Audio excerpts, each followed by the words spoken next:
Well,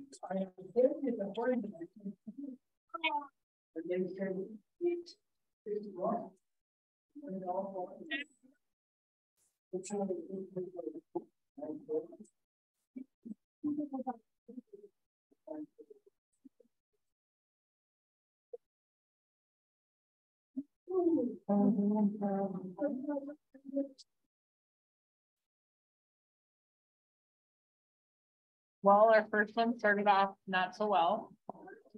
So my daughter, Zonica, and her best friend, Audrey, got kicked in the dance in the mouth. She had to get stitches in her lip and it busted out her two front teeth. So it was the boy on our team. So it's a dance in the dark. And they've been having like some really close encounters, I guess, in their practices. And then this happens, but the stage at this place is even smaller than all the other stages. So it's kind of like one of those things where they're like crunched and their spatial surroundings are changed, you know? Yes, but other than that, it's going good. So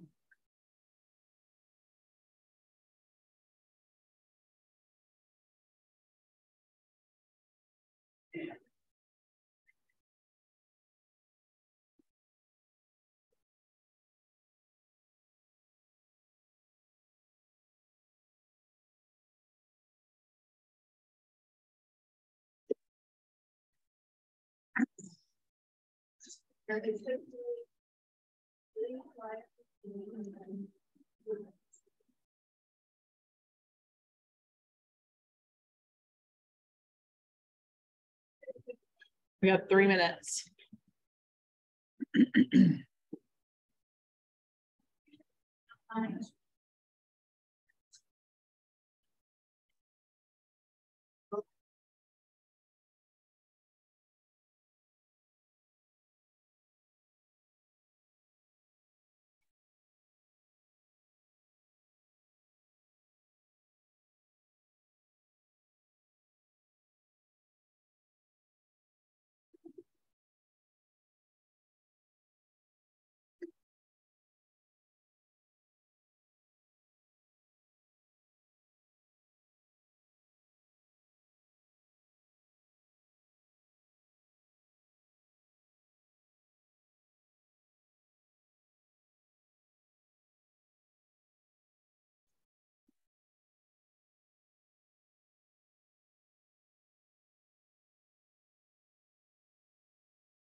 I was telling him, and I'm really nervous to teach because it's like a really long time.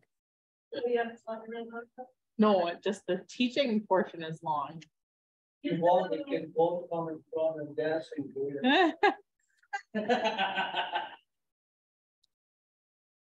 it's pretty interactive. Yeah. People are really sharing.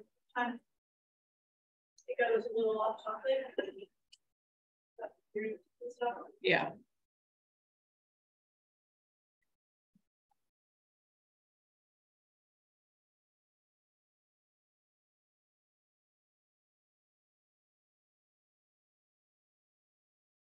Personally find that part to be the most helpful. There's any kind of learning or success that you're going to. Yeah.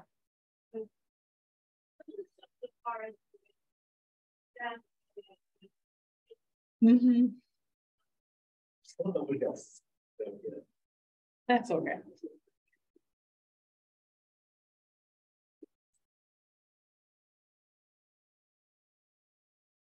Should I give them an extra 5 minutes or just start? What do you guys think? I think most instructors have kind of done a little extra vibes.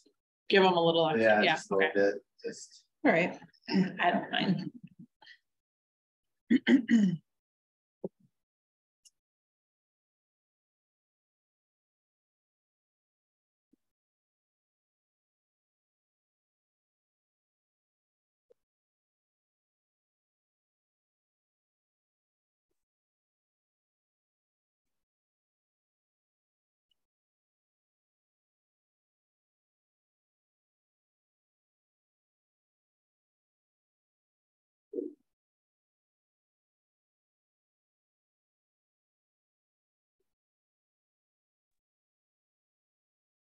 Becky, are you office still here? Yes. Okay. I don't work in our office. I work from home. Okay. I am on the Jason Gorman real estate team. Okay.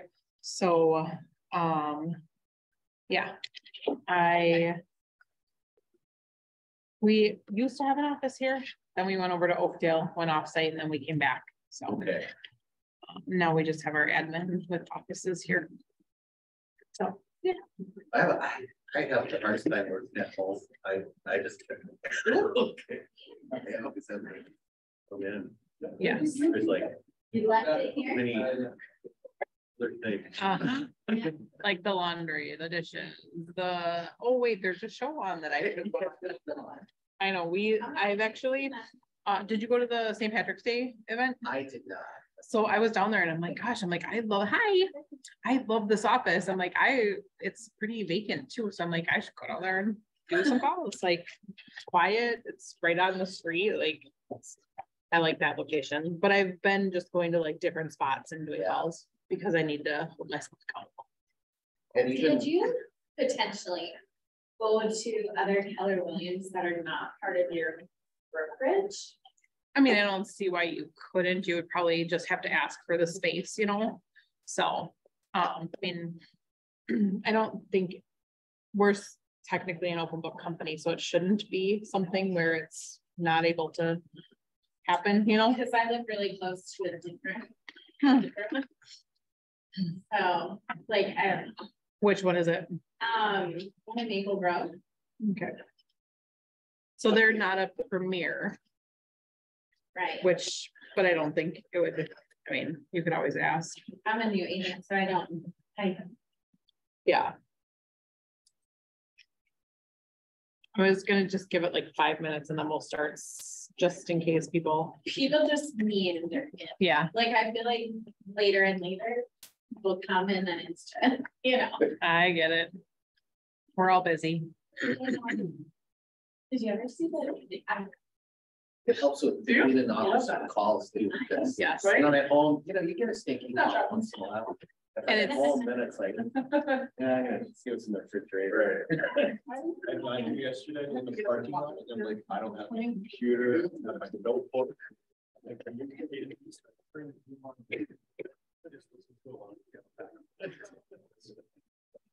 But when you're here and there's other people kind of doing stuff. It's like, Yes. oh, Yeah. Or like my cat thinks that she should be in my face right as my phone rings. It's like, no, like I'm on the phone. And then they're meowing. Yep. Right, the receiver. Mm-hmm.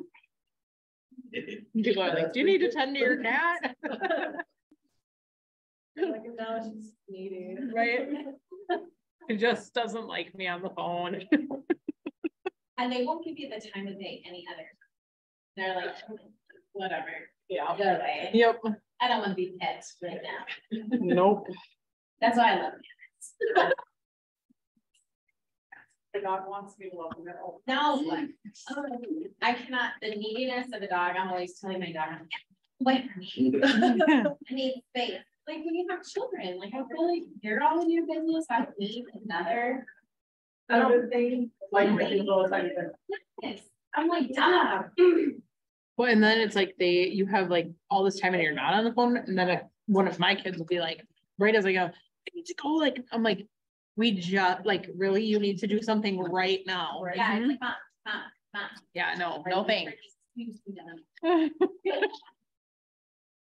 Yes. Yes, we love them. I always love them. Do I always appreciate their attitudes? No. No. I always love them. Like them. Oh, right. Love them 100%. I like them. That's how I feel about it. I mean, we're just, if we're being honest.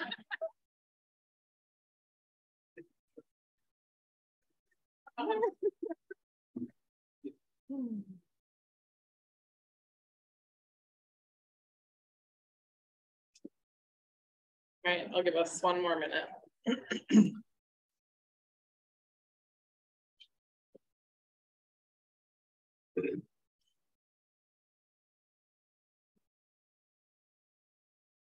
How have you guys been liking it so far? It's great. I think some of them are kind of repeats of like, they could probably like combine some of them because I think like, even when you're following along, we're like, we've already like, Okay. I think it's kind of like trying to get into the mind. It's that having to do it every day, but I think reiterating. Yeah. Okay. The topics are like the same. Okay. This is the qualify, right? Yep. So today will be qualified potential buyers and sellers. I did put my contact information up there for any of you that don't know me. And if you ever have questions, you can always feel free to reach out. I'm happy to help anytime. But my name is Becky. And if you don't mind, can we just say everybody's name for me? I know most of you. Stephanie. I'm Stephanie. Yeah. Sam. I'm Scott. Go ahead. Yeah, Lisa. Marjorie. All right, thank you guys. And I was just asking them like kind of what they've thought so far about Ignite, like, and anything that's like been like a huge aha to you guys that you're like, oh, I can't wait to put this into my business or anything like that. I think it's more the things we've learned, the real life things we've learned, whether it's a active using or using or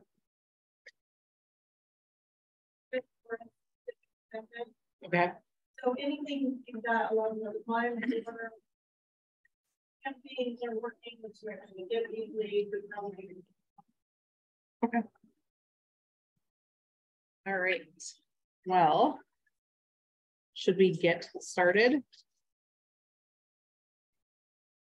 So you guys are on number 13, so you're a little over halfway through. So congratulations to all of you for sticking in. Are any of you guys signed up for Bold? Yes. All right. You're gonna just dive right in and just fire hose. But have you done it before? I have. No. Okay. All right. Well, you get your name in a drawing also. So, and I'll let you guys know I'm really nervous to teach today. I don't know why. I think it's just because it's like timing wise, like it's like timed, and I have stuff that I have to talk about where I'm like so used to just like doing my own thing. So I'm like, okay. Let's see how this goes. You also do Yeah, plenty of instructors have gone up. yeah, Okay. you go off the cuff and that's fine. Okay. As long as you give us a break for an hour, we're good. All right. Okay. I'll set my timer. Set my timer for an hour. All right. For the class today, tell me kind of what you guys are hoping to get out of it. What do you hope to leave with today? Anything in particular?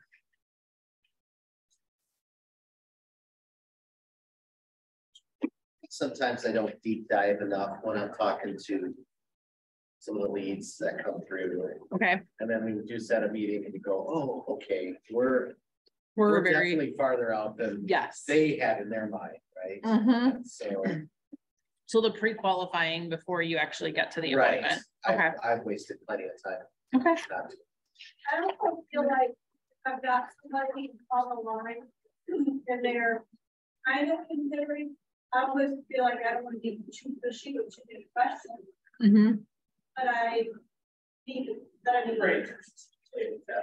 Sometimes I think the best thing with that though too is like when you're building the relationship. So I think you guys had that yesterday. So you're building the relationship to start and get that. But once you secure the appointment, I feel sometimes then you can get a little bit more in depth. I mean, it really is more on your comfortability level because you may not want to book an appointment either if they're not at that point. But I will say that an appointment, no matter when it's booked, if they're going to be your client in the future, at least you can meet with them and set up like a plan, like, okay, we're a year out, but why not get in front of them? Because somebody else may get in front of them before you or during that time, and then you miss out on that opportunity. Whereas if you get in front of them first, then you can do a little bit more qualifying there too. It just kind of depends on what you're most comfortable with. You know, if you're super busy and don't have time to do that, perfect. Then maybe you need to just do more pre-qualifying up front.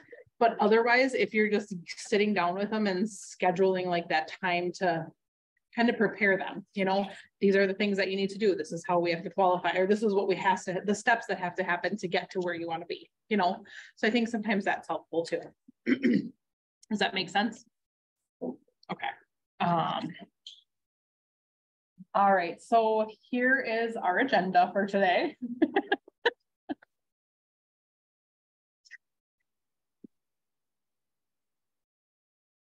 So ultimately what we're going to do is we're going to identify where and how to lead generate for buyers and sellers, classify leads by the ability and motivation, and qualify A buyers and sellers in preparation for an appointment. So that what I just said is probably going to differ from what we're teaching today, because if you're pre-qualifying and doing everything up front, then you're not going to get to that appointment first, like I stated.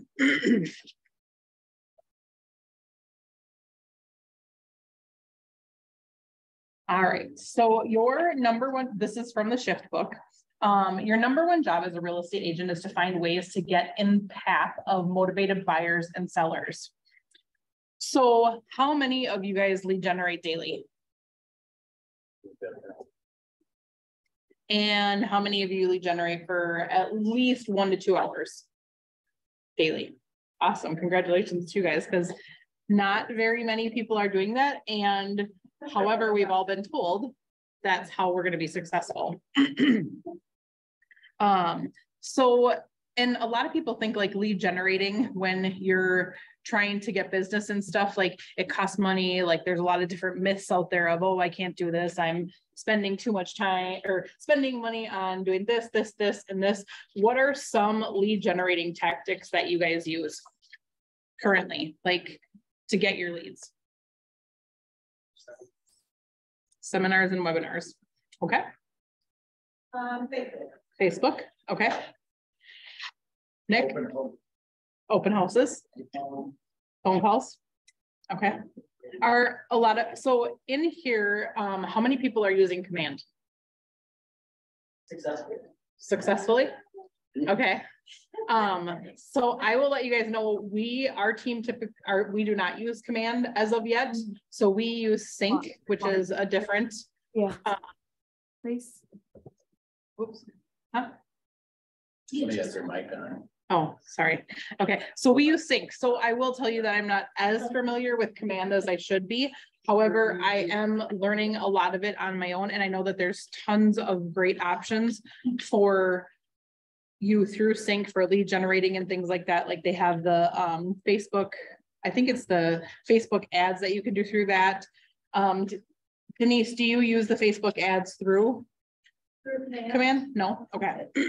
So if you are not using Command, what database are you guys using? If you don't mind me asking. Follow up. Follow Up Boss. Okay. I need to say, I'm just. You're doing Command. Okay. Stephanie, what do you guys use? We use Command. We also use, okay, they did mute themselves. Oh, okay. So they really did. We use Command. We also have all of our database into just a simple Google Sheet. Okay. Because I can't export labels in Command, which is really annoying, because it makes everyone divide out the husband and wife. And when you do the labels, then both of them get a label. Yes. So we have to use that, and then I'm trying to understand that too on there. Yeah, and I'm just like, well, you made us separate them. Yes, I know. So yeah, so now we have the Google Sheet for the labels. And just like as a backup, Amy's like super nervous that something's gonna happen. We're gonna lose everything. So we have like a backup of our backup. Yes. Okay. And then yeah, we just use Google. We even just use Google Contacts too. Okay. Awesome. So now that we talked about like the systems that you guys use, so does anybody find themselves with their lead generating, like trying to get ready? Like, I got to get my system set up. I got to make sure that I have the right people to call. I need to know who to call, when to call. So I myself personally do this all the time. And then I'm spending more time getting ready to make the phone call than I am actually making the phone call. And in the end, the most important thing is making the phone call. So, and sometimes they don't, that is true. So I will tell you, don't spend the time getting ready to get ready. If you can prevent it, just do the phone calls. Even if you don't know what to say, being a touch and calling them and talking to them and getting in front of them is what you want, because you want them to think about you. You don't want them to think about any other realtors that are out there, which of course they're going to, but as long as you can be top of mind, that's what you want. All right, so I'm trying to stay on task here, you guys. It's like my screens and everything, so just tell me if I'm going out of, maybe it doesn't work. Stephanie, did it stop, or do I have to click something to go back to the screen? No. Sorry.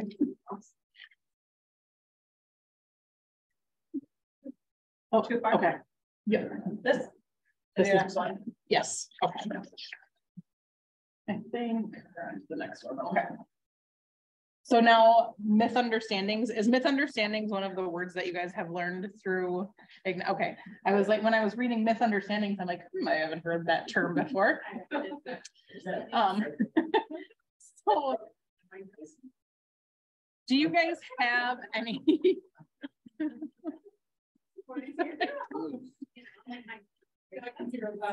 So for finding buyers and sellers, where do you guys like, what is the easiest thing for you guys? Where's the best place do you think for you to find them? We talked about like open houses and stuff. Do you think that most of it is coming from your lead generating that you're doing? Is it referrals? What would you guys say? Nick? I would say networking for me. Networking? As some of you know, I'm a little bit of a self about life. So I like to get around, shake hands, kiss babies, say hello. But I think we talked about this previously. I could do that all day long and get nowhere unless I follow up. And so a lot of times I'll say I will follow up with you faster than everybody else at this meeting today. And I'll either send a quick text message right after the event or an email the next morning at 5 a.m. And that usually kind of seals the deal and the integrity of being able to follow up. Okay. Networking. Perfect. So this is actually from NAR, and this gives you the statistics on how buyers have been found. And if you look, so you have referrals from friends or neighbors, that would be all buyers. And when you look at, so inquired about a property they saw, 7% across the board. Use an agent previously for a transaction. That should be staggering to us, that it's only 13% and 19% for repeat buyers. That's huge. So do you know what that means for us? Yes. The majority of us suck at follow-up. Yes, exactly. So getting, what did you say? 87% of them don't use the same agent. Correct. Yeah. Yes. 83% or 93%. Yeah. Yeah. So with that being said, with all of our follow-up systems that we have have any of you guys done the annual anniversary one? I know, so I started with Command now and went through all of my people that have closed within the last 2 years and did the annual anniversary one on there, and then did the neighborhood follow-up for them so that they can just get the emails on their neighborhood. And just that alone is going to prompt you at least once a year to make a phone call to those people. But as you guys all know, we need more than once a year. It's got to be at least 36 touches, what they say. However, if you're even getting a third of that, you're probably going to double, maybe even triple that number of people coming back to you. So that's always so interesting to me on how many people do not use the same realtor that they used previously. And then they also have the same chart for sellers, which drops even more. Oh no, goes up for if you use your previous agent. So use agent previously for a transaction, 29% for all, says buyers, but for first time sellers and repeat sellers. So your statistics go up if they've sold with you. So I guess your sellers are a little bit more loyal, maybe more involved in the transaction. I guess it really depends on the transaction, because the last couple of years, I feel like we just had to put a sign in the yard. And I mean, that's not what we did, but at the same time, it's like it went so quick. So there wasn't a whole lot of like relationship building. Yes, kind of to piggyback off that, I think part of the reason too, especially over the last couple of years, is that listings were so much less effort. Yes. We could put, agents could put more like one-on-one attention to certain things. True. Than they did with their buyers. And it was so overwhelming with some of the things that we had to do with our buyers and how, much energy it took from us, that a lot of agents I've seen just kind of fell off communicating after that. Yes. Well, and think of how many buyers were so upset throughout the process because you're writing multiple offers on several homes, not getting them, and then they're feeling defeated. And then unfortunately, they transfer that onto you. So then you're like, okay, great. Like they're not happy because we're not getting houses, but then they think that the next realtor down the road is going to help them do better. And then when that happens, unfortunately, sometimes it does. And then they go to that next realtor and they've already wrote 7 or 8 offers. And guess what? That one that they write with that new realtor gets accepted. And then it makes you look like, why did this happen? So just some interesting statistics. Anybody have anything else to say on this or want to talk about on buyers and sellers and how we get them? If you want the full report from NAR, you can get it from their website. And it has all of these statistics and even more statistics. We release it every year. And I feel like did any of you guys go to the class? It was the last one for the region. It was, now I can't think of the name of it, but they gave out statistics. Thrive in a shift or whatever. Thrive in overdrive. Overdrive. It's like drive. Yes. And that one was amazing. And they gave us a packet of information. It had so many statistics in there. And even from Family Reunion, all the different statistics on there.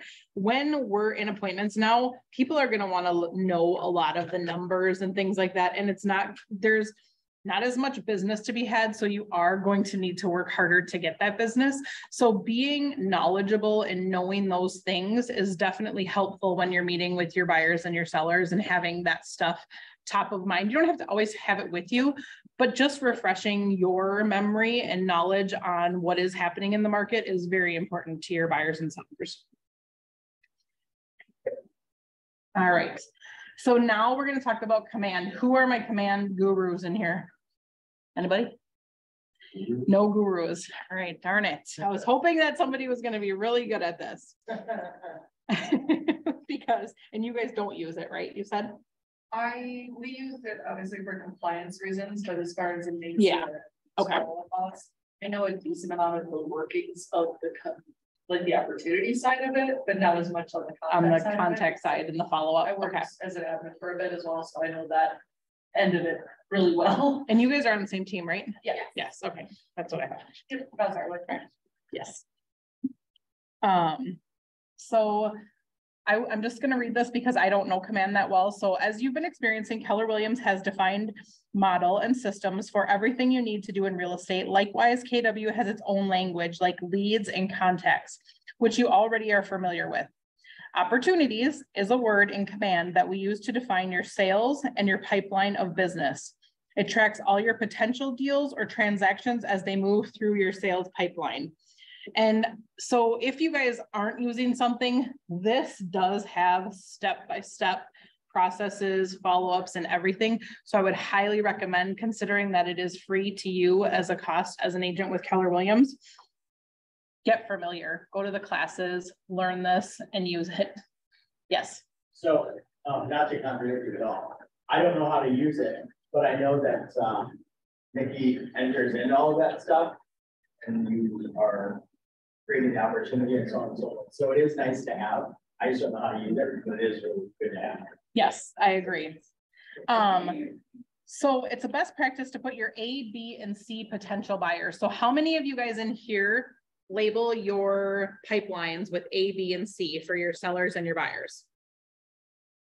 Okay, So that is something that we do on our team as well. So we have weekly or monthly meetings depending on what each agent on our team prefers. And we have to have our pipelines identified because it's the only way for your business moving forward that you can kind of identify like, okay, how busy am I going to be in the next couple of months? If you know that you need 30 A buyers, let's say, for example, and you only have 2, you better get working really hard. So that is a very good way to track what your upcoming months are going to look like. Not necessarily. So let's say that you have them as an A buyer. They could always change and drop down to a B or a C. However, making sure that you are keeping track of that. And we're going to talk about like how to put a pulse on what an A is, a B is, and a C is.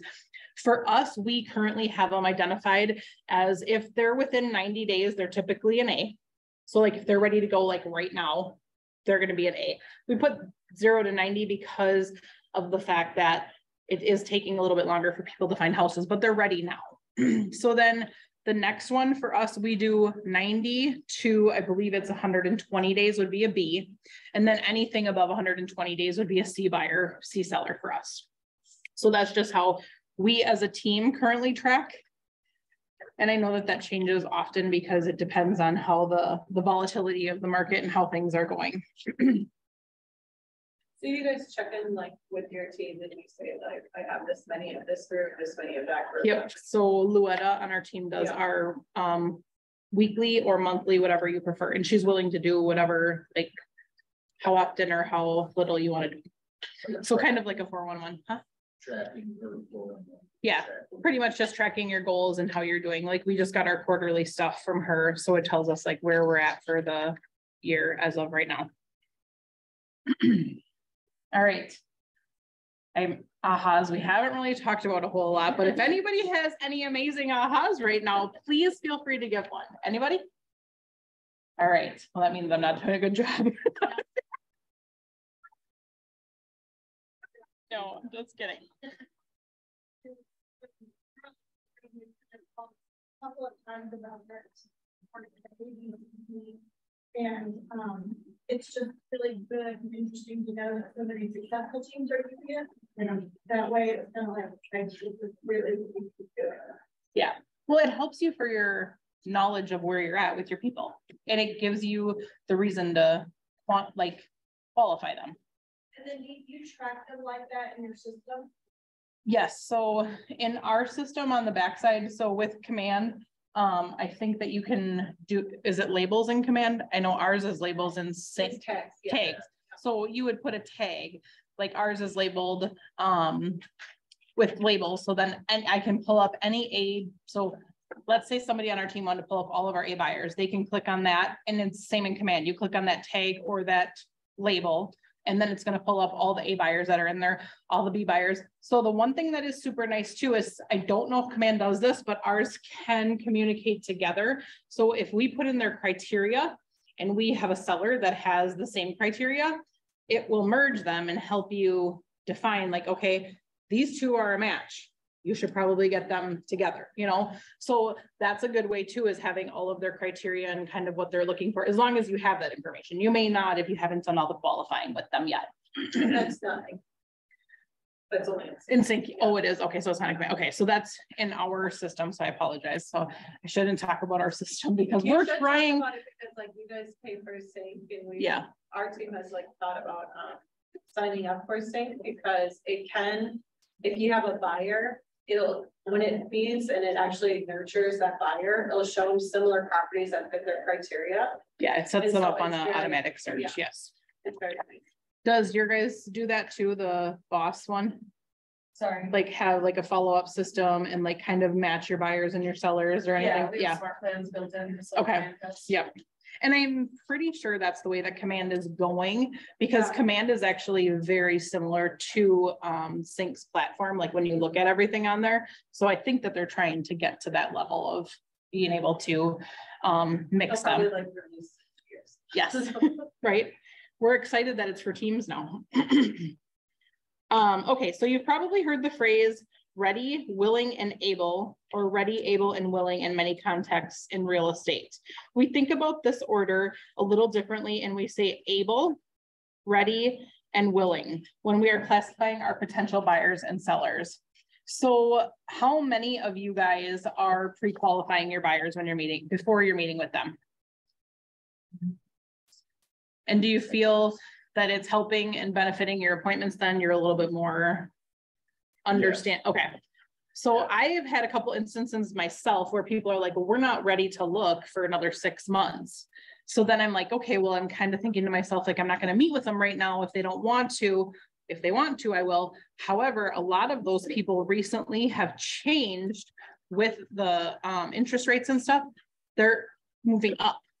So they've like, they said 6 months, but then they call me back in like a month and they're like, we're ready now. And I'm like, oh, okay. Well, we didn't really have that meeting. So always getting the meeting and understanding what their motivation is and all of that stuff is very important, because it helps you to kind of guide them and know for yourself, like, okay, if this comes on, they're going to be ready right now. And I don't know about you guys, but if I go into a buyer showing, or if I'm taking a buyer out and I haven't met with them previously, I feel totally discombobulated because I'm not servicing them right. I don't know what they're looking for. Like, I don't know if there's something that's for sure a no, or it has to have this to happen and that type of stuff. So I like to have that initial consultation to make sure I know exactly what they're looking for, what doesn't work. And if there's 2 of them, what are they willing to bend on? And if you go into it blindsided and then they make a quick decision and you haven't had that consultation with them, they could have cold feet. Like, you know, like it's just helping, like, so that future issues don't arise, hopefully. So, so why do we start with able, do you think, with buyers? Because even if they're willing and they're ready mentally, their finances may not be in a place where they're actually able to do what they want to do. Absolutely. So should we be showing any buyers that are not pre-approved or pre-qualified to go look at a house? No. No, absolutely not. Because yes. And my biggest thing with that is I always tell buyers, the only reason that I don't want to show you something if you're not qualified for it. So let's say that they think that they're qualified for 350 and we go and look at a 350 and they fall in love with it, but find out that no, they only qualify for 300. Well, guess what? We looked at a 350, they fell in love with it. Most 300s that you and I know aren't going to compare to this 350 that they fell in love with. So they're going to keep going back and saying, oh, but I want this. It has to have this. It has to have that.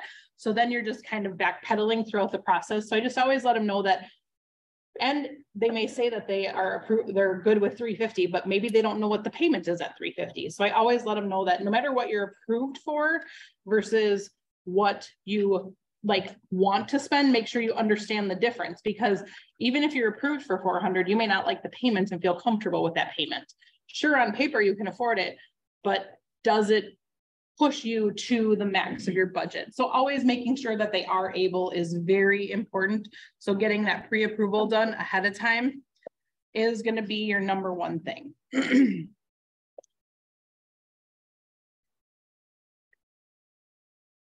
So now we are going to focus on the real estate millionaire quote from Gary. And it says, focus becomes increasingly possible in direct proportion to how clear you are about what you want, when you want it, what you must do to get it. So how many times have you guys heard this in Keller Williams? Like, go for your goal. Like, if it's not written down, it doesn't exist, like all of those types of things. So making sure that you're clear on what you want. So this quote, it doesn't just apply to us as agents, it applies to everyone. When buyers and sellers know what they want, when they want it, and what they need to get it, then our role as agents is clear. Help them find the property they desire and close the transaction. So today, that's what we're going to cover, is how to know when a contact is able, ready, and willing. I'm looking at my time here.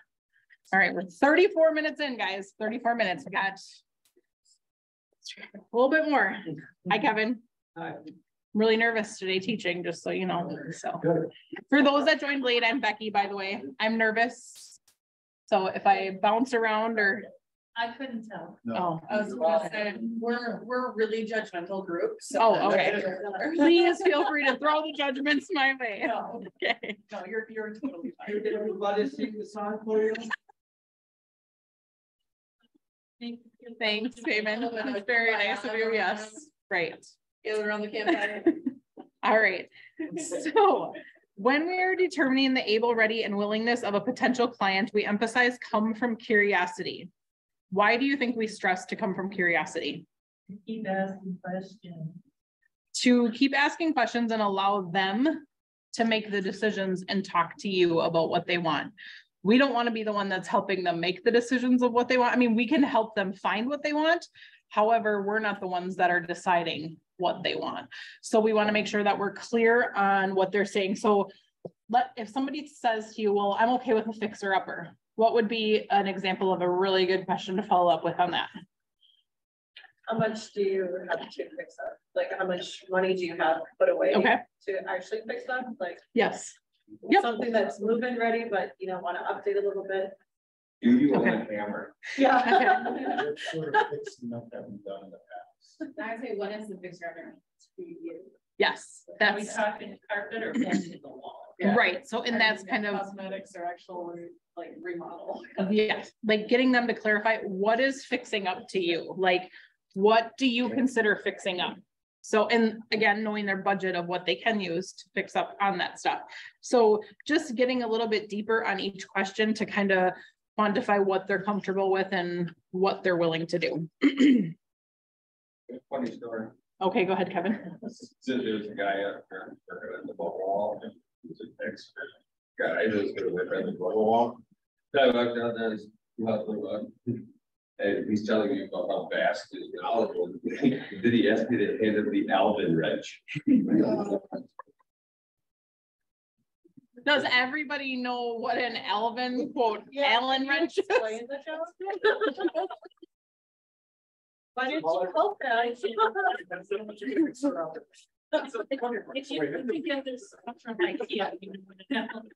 The IKEA tool, okay. Yes.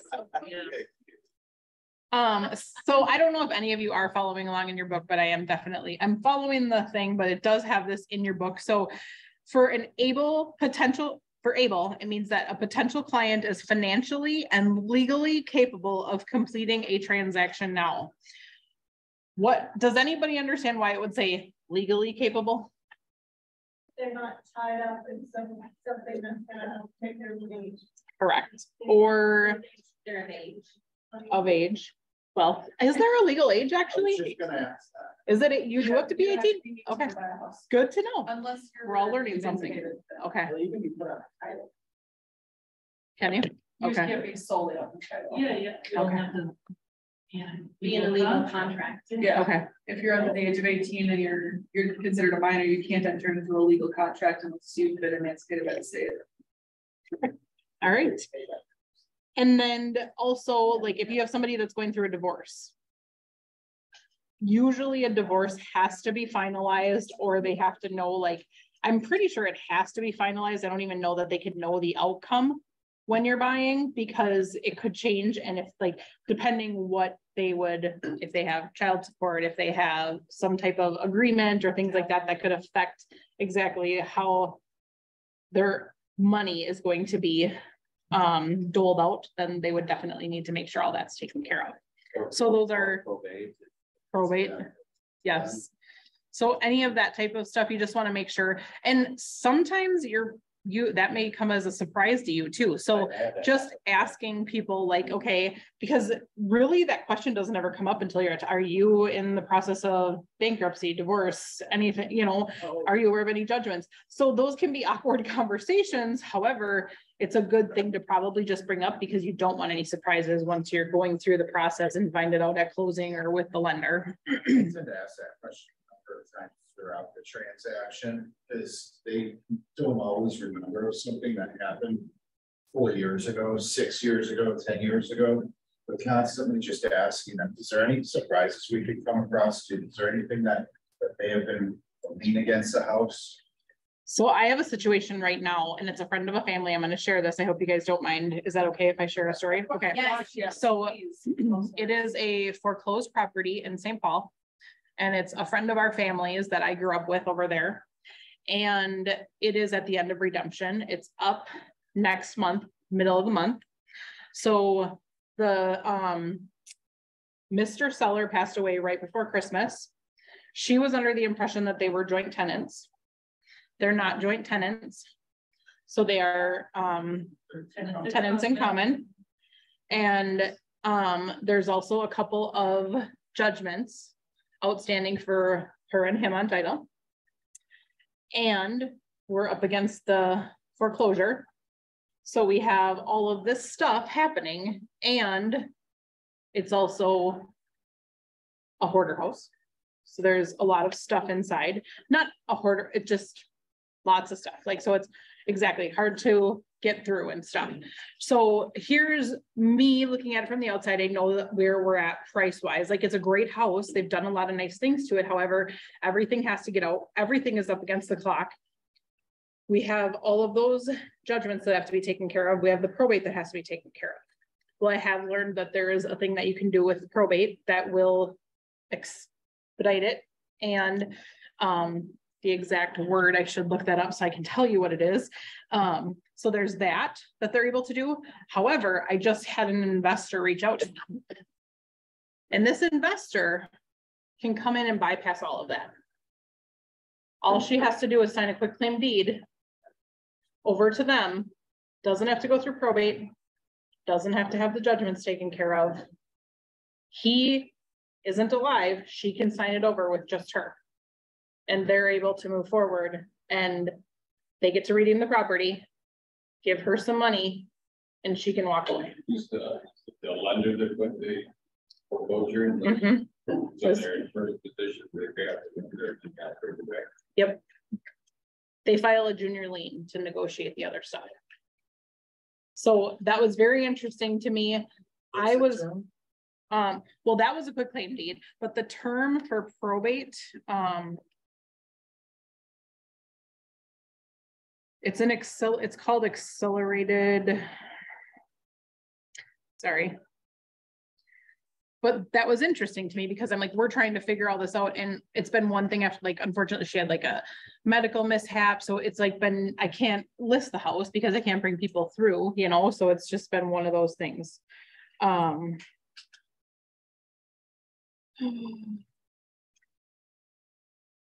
Did you know whose idea was, or who figured out that if you had the investor? So she has had the investors calling her directly, and she asked me to reach out when she was in the hospital. And so I reached out, and then they I will not be a part of it because it's at a point where I wouldn't be paid anything, and I would prefer that they deal with it directly. However, you could be paid if you were a realtor, and they would pay you on top of them, depending how much money is available, you know, for equity. So the investors Accelerated probate. Yep. Yeah. Yes. So accelerated probate. So it would cost, so that was another thing, like that would have cost her $3,500 just to do that. And then I also learned that if you are at the end of redemption, you can file bankruptcy at the end of redemption and get 2 additional months for the redemption timeframe. So if you guys are, hopefully you don't have to deal with a lot of short sales and foreclosures. However, it's good to know those types of things. And of course, I'm not giving you legal advice and saying this is how you should do it. You should always tell them that they can get an attorney and have the attorney review everything. But these are just some things that I've learned recently. I talked with Mike, our broker, to ask if that was how it was, and that's what he said. Now, of course, he didn't know all the details. So I told them that they need to make sure that they understand everything moving forward, if that's the route that they choose to go.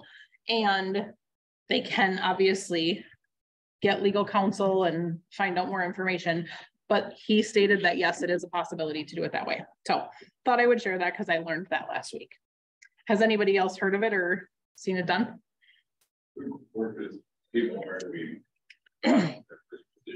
Oh, you did? Okay.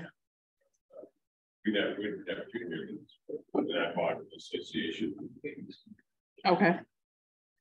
And it was Blackstone that was the buyer. Doesn't Mike teaching a class on foreclosure through Blackstone? I think so. Yeah, Blackstone.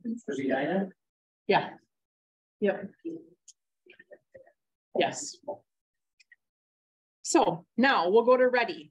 Ready means that a potential client is motivated and prepared to make strategic decisions now. Then we have willing. a potential client is eager to buy, sell, or both.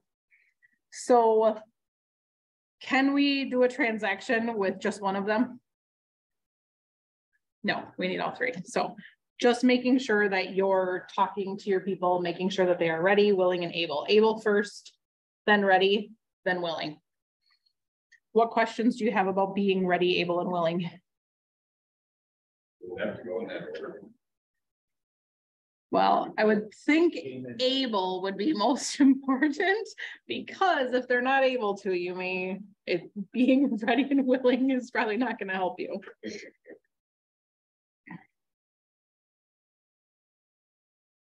So how can you use this framework to help us differentiate buyers and sellers who will be doing business in the next 14 days from potential buyers and sellers we need to continue to cultivate until they are ready to transact? Yes. Get to the bottom of where they're at and if they've had their pre-approval, all that good stuff. So on here in the book, it actually states differently for timeline. So an A buyer B is 0 to 14, B is 15 to 60, and C is 61 plus. Now, do you have to use this scale? No. You can use what you feel is like how you feel. For me, if it's 0 to 14 days that they're ready to buy, I mean, I would say that it's usually 0 to 30 days, but that's just, my interpretation of it. So this is a good way, make up what you want for your days, but this is the one that they suggest that you follow. We are 90 to 120, right, Doug? You remember that? I'm pretty sure it's 90 to 120. Yeah, 90 to 120, I think. So however, thinking about it now, you're probably not going to want somebody 6 months out to be considered a B, because how you communicate with them is with their urgency. So a B buyer, you're probably going to be communicating with, I would guess, maybe every 1 to 2 weeks. Whereas your A buyers, you're probably going to be communicating at least every other day with properties and things like that. And your C buyers, they're going to be probably maybe monthly, maybe bi-monthly, it just depends what you feel. So maybe doing 0 to 30, for me, I would say 0 to 30, then 30 to maybe 90, and then 90 plus would be a little bit better time frame, just because it does take people time to get their approvals and, go out for showings and actually sit down and have the consultation with them.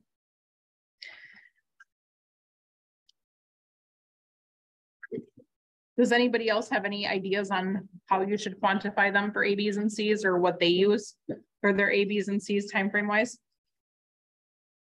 We actually use, our A is actually a little bit further out. Okay. A's for us are anywhere 0 to 3 months. Okay. B's are 3 months, 3 to 6 months. Okay. C's are 6 to 12. C, and that's what we are. We also have a D, which is a 12 plus. Oh, you do have a D. Okay. Yeah, we have the transactors, the planners, the shoppers. Yeah, so transactors, shoppers, planners, and traders. Okay. Kev, do you label yours? Yeah, I do I just do we do the same A, B, C. Okay. Then I got to write them on a board. Okay, so you have it in your face. Okay. Because I don't know how to use it. Doesn't Helen help you with that? Oh, yeah. Okay. Yeah.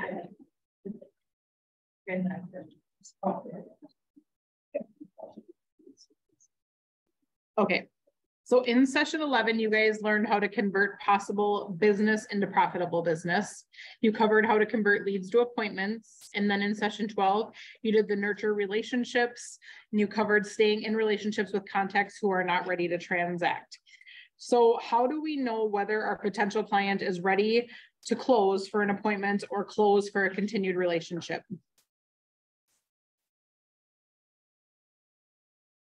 Anybody? So how do you know whether a potential client is ready to close for an appointment or close for a continued relationship. So when you're on the call with them, how do you know that they're either ready to close for you to do more relationship building, or they're ready to close for your appointment?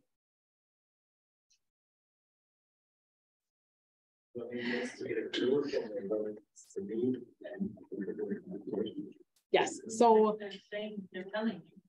exactly. So if they're disclosing their timeline to you, so knowing their timeline of when they hope to be in the next place and what their finances are, that's going to be a big indicator of you on whether or not they're ready for an appointment, or they're at a point where you need to just continue to build that relationship.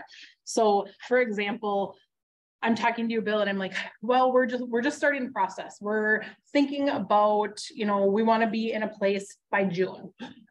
So if I tell you that we haven't talked to any lenders yet, do you have any recommendations for us?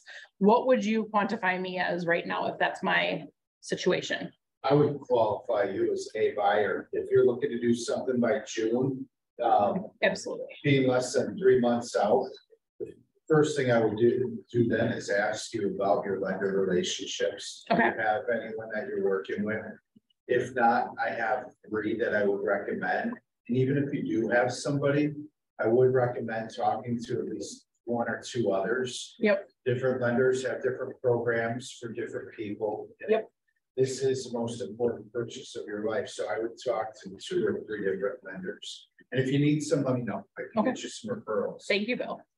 So what we were talking about there is, so I said that I was wanting to buy in June. So what Bill said, if you have a buyer that wants to buy in June, it is taking time to find them a property. So it does not hurt to start looking right now.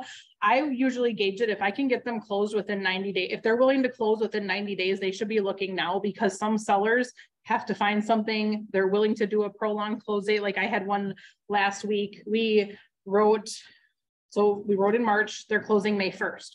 So that's a little bit longer than a typical closing date for a buyer, but the sellers wanted more time.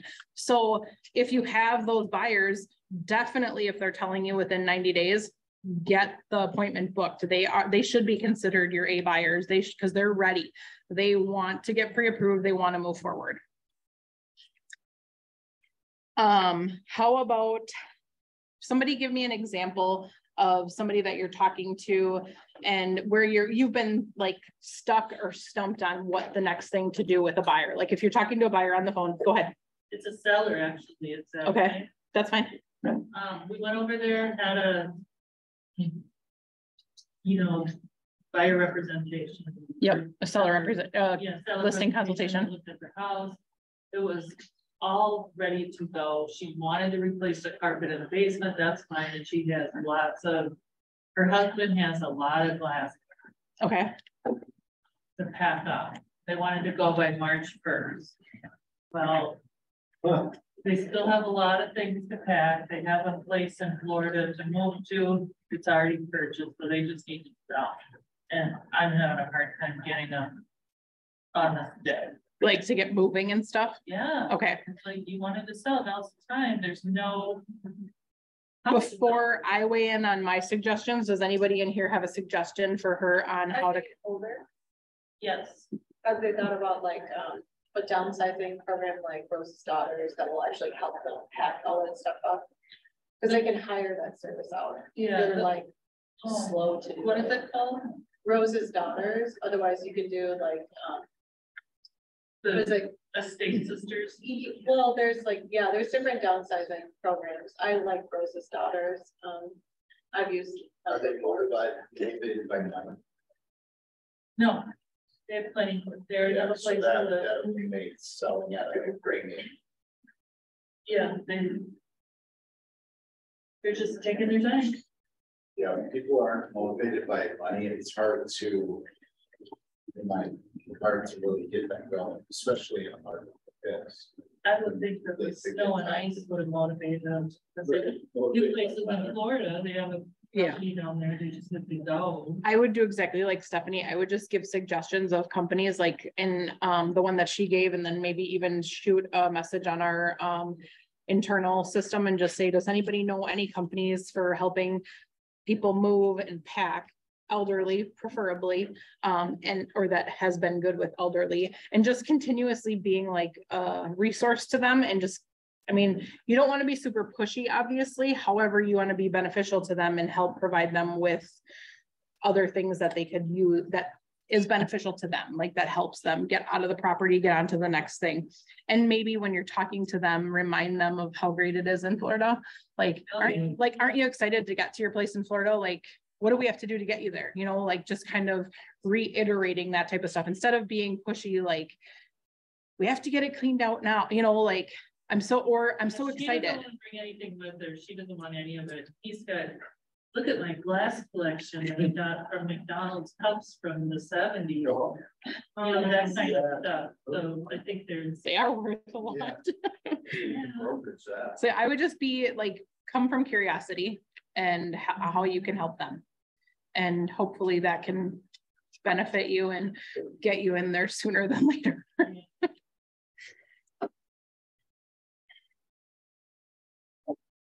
Thank you. You are welcome. Hopefully that helps. Yeah. You'll have to let us all know when you list it. So yeah. Yeah, it's a nice place, 4-bedroom apartment. Gosh. So when we have somebody who is able, ready, willing, and motivated to do business soon, those are our A buyers and our sellers. Our number one goal is to secure the appointment and close with a signed buyer's agreement or listing agreement. Our B buyers and sellers are either unable, not ready, or not willing right now. And the B buyers and sellers is to follow up with frequency and intensity using touch plans and MOFRs. Does anybody know what MOFR stands for? Yes. Make offer or immediate response. So that's so when you're reaching out, you want to give something for them to come back. You don't want a yes or no question. You want something. Does anybody have an example of something that you could say to a buyer or a seller that would give them, that would cause them to give you immediate response?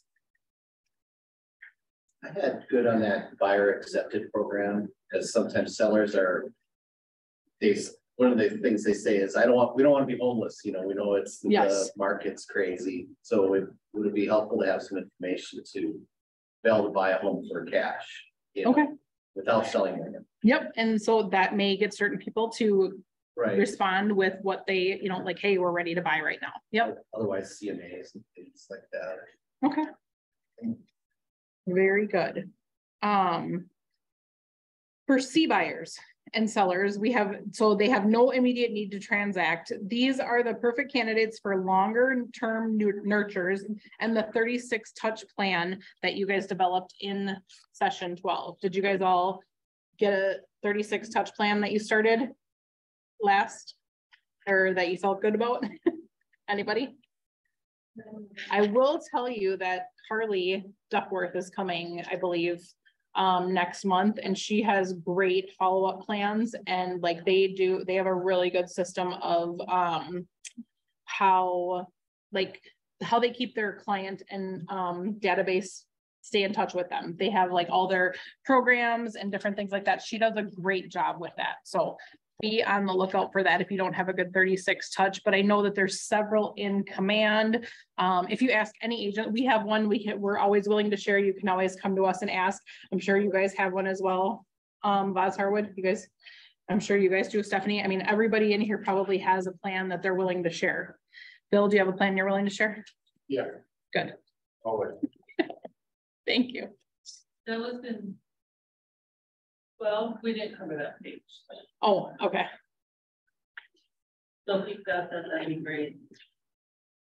All right, anybody have any ahas that they want to share at this point? No? Okay. Not doing a good job still. All right, I gotta get on. And the problem is we keep interrupting and we're like saying our ahas throughout it. Yes. Yeah, that's my aha. And I think like you guys said, it's so important to share your experiences because you never know who's going to come up with the same thing or have the same thing happen. And it just helps and it's beneficial to you in real life, like what is actually happening versus what's in the textbook. So yeah, That's been in real estate for about 2.5 years now, and every single transaction, something has come up where I'm like, yeah, I'm not sure what that's to do with this, and I bring it to somebody else, they're like, who has years and years more experience than me, sometimes tens of years more experience, and they're like, this is never, I don't know, let's learn together. So, I mean, I've been doing this for 21 years and still I'm learning every single day. And there's like, look, I just told you guys what I learned about foreclosures and short sales. I mean, I did our foreclosures and short sales back when we had our last crash, and I didn't know that was an option, you know, so we're always learning and it's good to share with each other. All right. So with the able, ready, willing time or framework in hand, we're almost ready to qualify potential buyers and sellers. What we need now are the questions and conversation starters that will help us determine who is able, ready, and willing in this section. We are going to cover how to use the buyer lead sheet and the pre-listing questionnaire, and that is in your qualification tool. So I printed them up they were in the book. So they're in your study guide if you have it. And it just has the sheets. So we'll just go through this together. Let me see what our time is. So we actually have 8 minutes till it's been an hour. So do you guys want to take a break now before we start this and then come back and we'll talk about this? Okay. All right, go ahead and you guys take a break. How long do you guys typically get? I don't know. 10?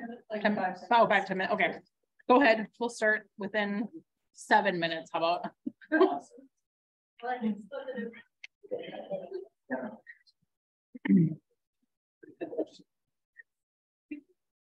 You're doing great. Thank you. Fantastic. I'm bringing down. Sorry, now I'm not going to be the favorite. I forgot donuts. Dang it. I know, right? See if I can DoorDash some. Coming from the guest. Sometimes I guess those things are pain. Huh?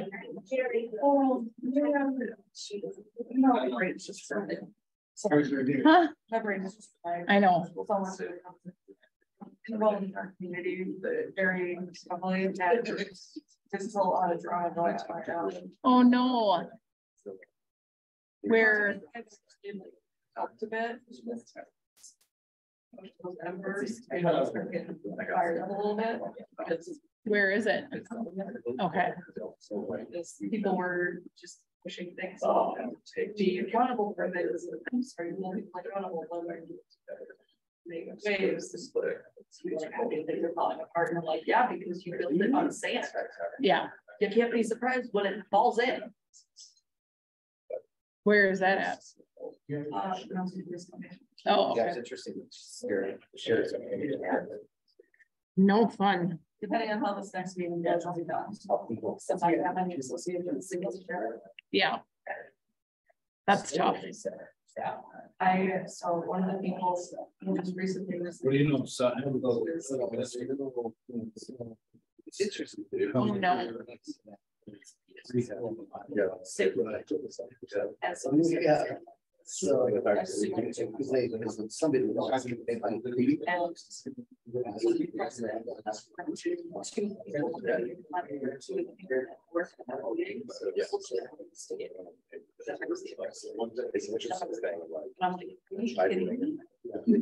Seriously? Wow. That's no fun. So then you would understand, I'm standing up for myself and he's to me, like, really, what?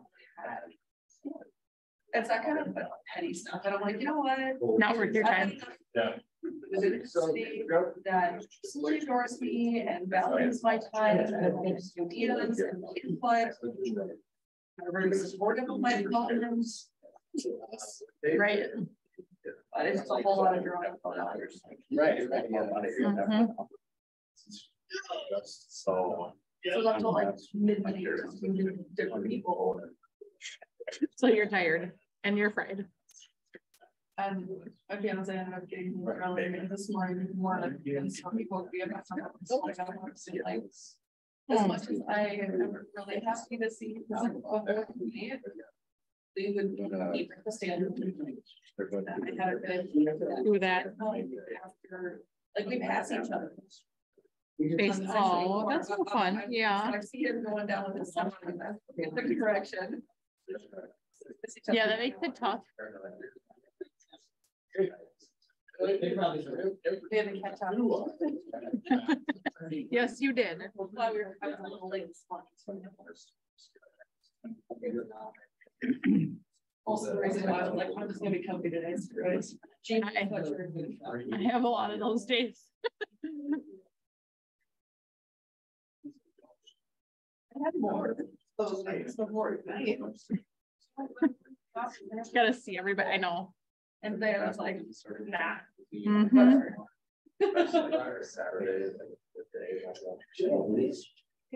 Drive faster. Just like they just get the helicopter.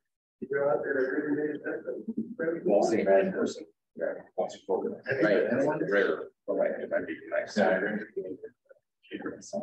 Oh, that sounds great.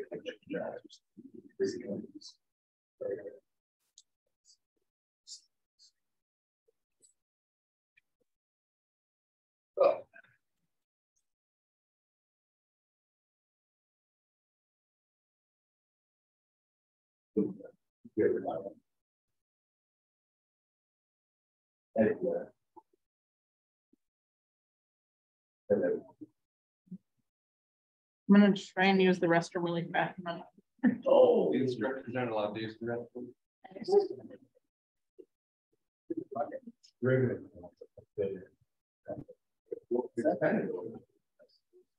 Oh, you've never met him?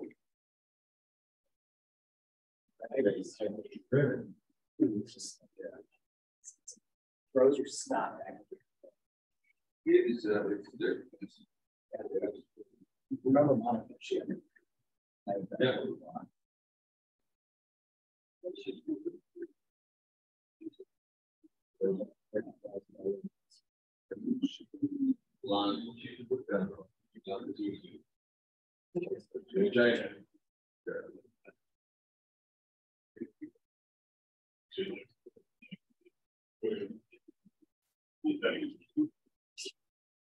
That was her first. Oh, yeah, I really big.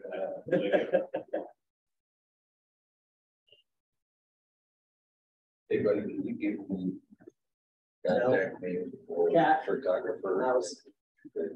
Giggles. My kids do that to me all the time. Try to voice to text. They'll yell the words out.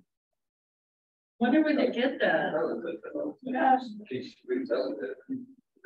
Maybe you can let her out. She wouldn't tell her. No expensive.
Start today. Change there. Probably time, but I think all that stuff that he said too. Yeah, we're There's still a gonna. lot of grandkids, sorry. I love that.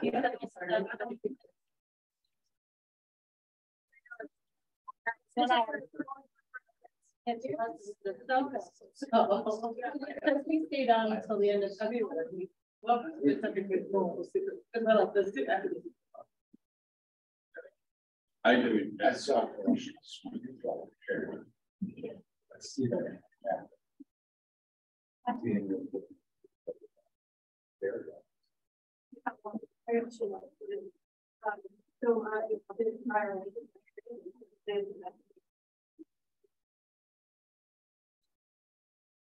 I've got one.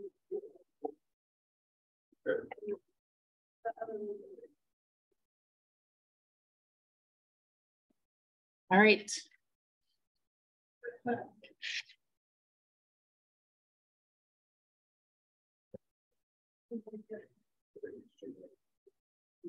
Are we ready to start back up? I think we're missing a few people still.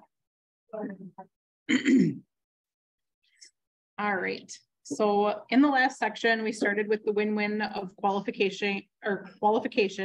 So our potential clients win because we provide them with the right value at the right time, and we win because we get to focus our attention on helping clients who are ready to buy or sell. So based on what we've covered in previous sessions about segmenting your database, what might be some additional advantages of qualifying leads and contacts? But What might be some advantages?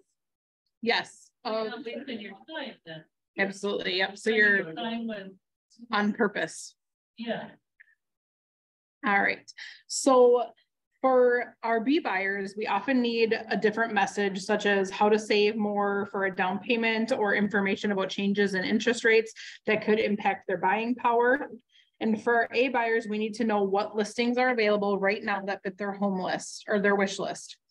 Meanwhile, our C buyers might be interested in potential changes in their current neighborhood, like new restaurants, shopping options, or road construction.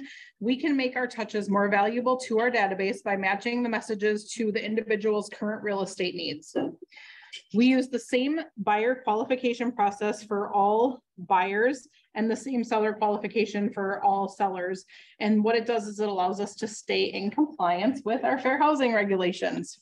So now we're going to actually go through the sheets.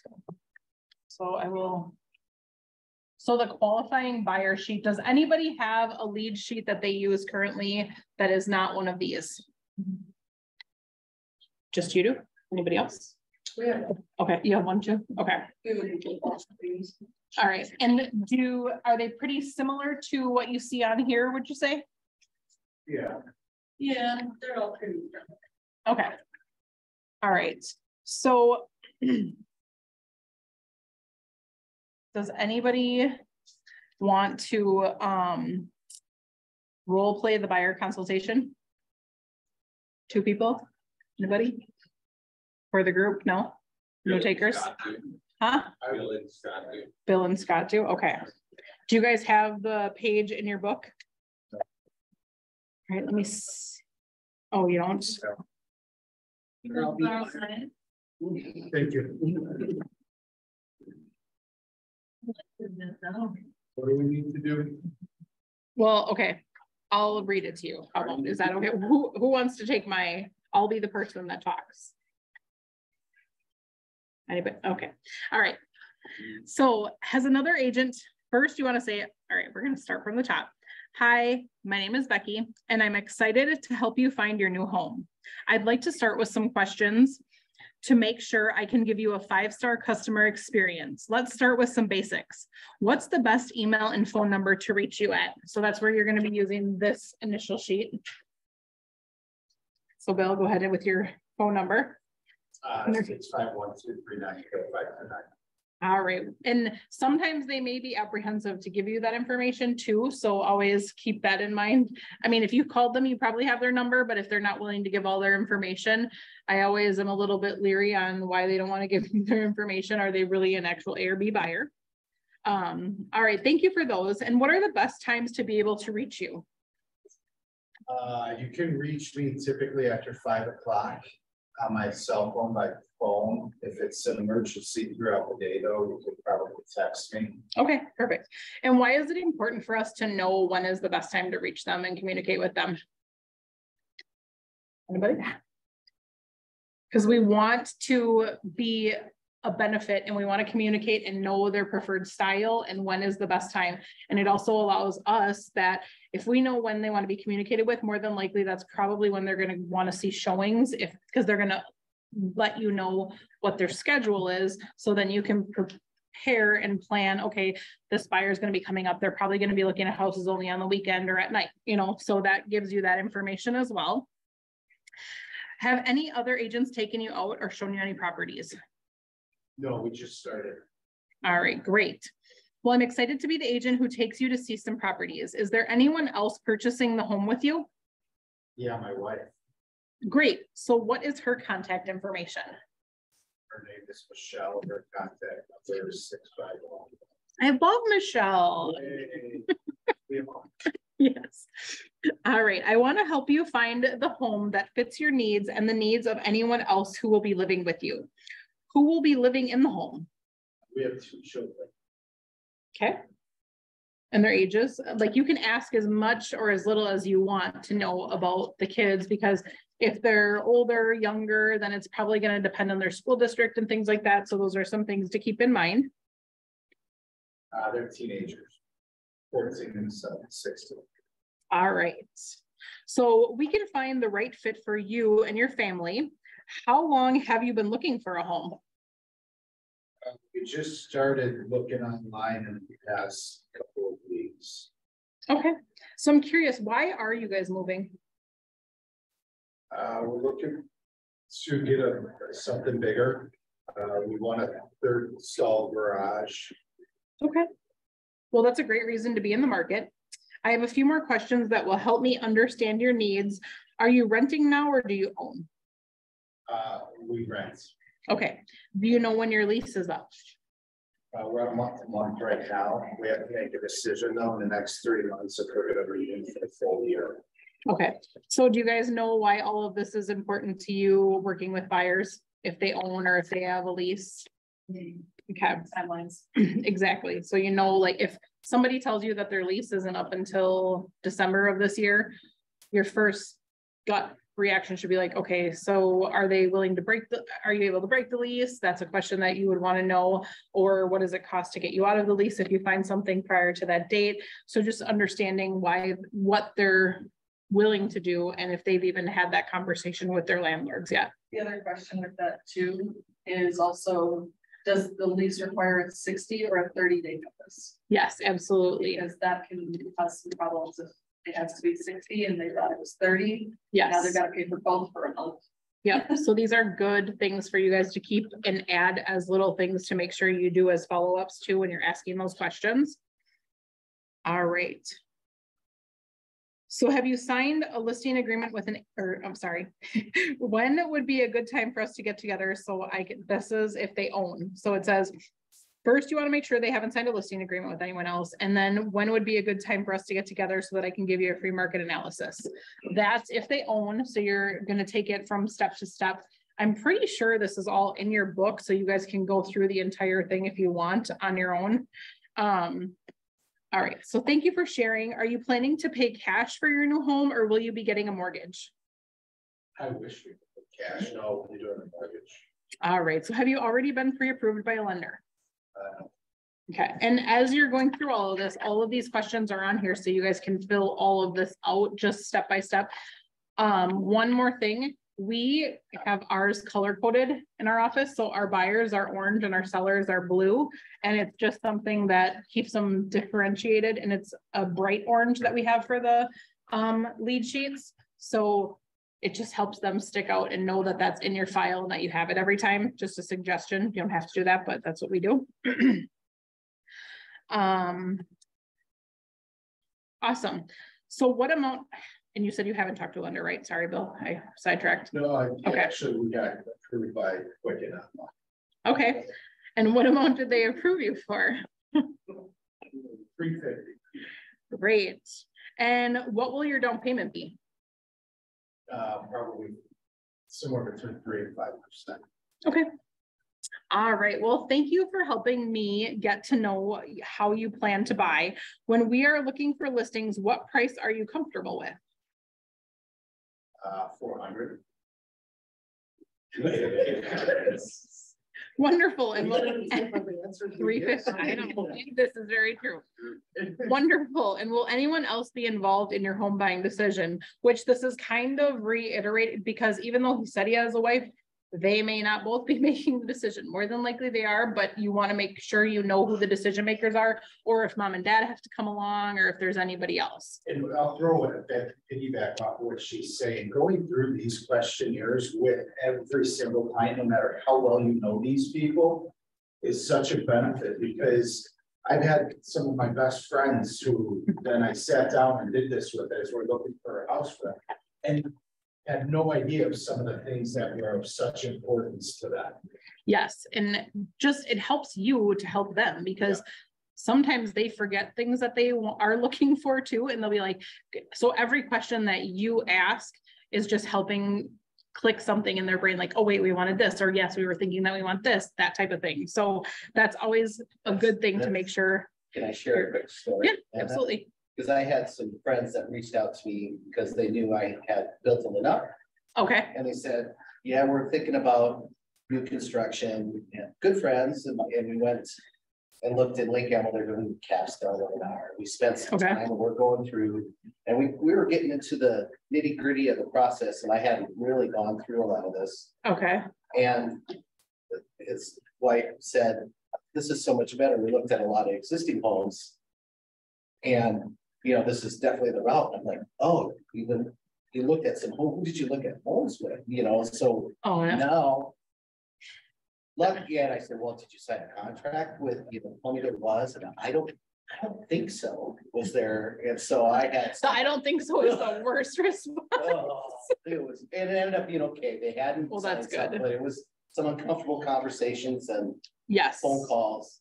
And if I would have just asked, have you been working with an agent? Yep. Rather than jumping in with that, it would have been. And that's why we like push this and like always say, like, do your consultations first so that you know what you're getting into, because the last thing you want to do is go show somebody something and they're under contract with another agent. You're like, wait, what? Yeah. Oh, I guess I'm not getting paid on this deal. Representation and compensation are two different things. All right. So on a scale of 1 to 10, with 10 meaning you must buy as quickly as possible, and 1 meaning you're not sure and will buy that you're not sure that you'll buy at all, how would you rate yourself, Bill? Probably a 7 or an 8. What would make it a 10 for you? The right house. Okay. When do you need to be in your new home? Well, with us being in that month to month for the next 3 months, it would be ideal to probably be in by June 1st. Okay. And when you say the right house, tell me what the right house is for you. Well, I told you we needed something a little bit bigger. We want something with 3-bed or a 3-car garage, maybe 4 office. Like to really have a private bathroom, private master closet. Primary closet. Yeah, that too. Nice yard, cul-de-sac, pool. All right. Well, I am excited to help you buy a home. And in order to help you find the perfect home, all we need to do is set up an appointment so I can help you get your home in time. Which is better for you, day or night, and what time of the day or night? You don't have to say it like that. You can, and again, this is all scripted on here, and you're not expected to follow it verbatim. Like when you're following it verbatim on here, I mean, you absolutely can if you want to, but when you tweak it so it sounds more like it's coming from you and you're more comfortable with how you're saying it, you're going to get better and better at how it's presented, just so you guys know. But it's a good guide to use, and feel free to use it exactly. So once he's given me a time, I will tell you, I don't do a good job of all these pre-qualifying questions prior to meeting with them. I do a lot of this stuff when I'm actually meeting with them. So for me, it's helping me like, no, I need to start making sure that I'm doing this ahead of time, because at the appointment, what you really want is you want the decision makers to be there so you can go through what they're looking for, make sure they both are able to speak and give you all the details and things on what they want to purchase, because one may be totally different than the other. So that's why you want to have the actual appointment and make sure they're both there. All right. So it says for us to role play right now, but I'm gonna skip that and we're gonna pass. We kind of went through it together as a group, so I don't think that it's necessary.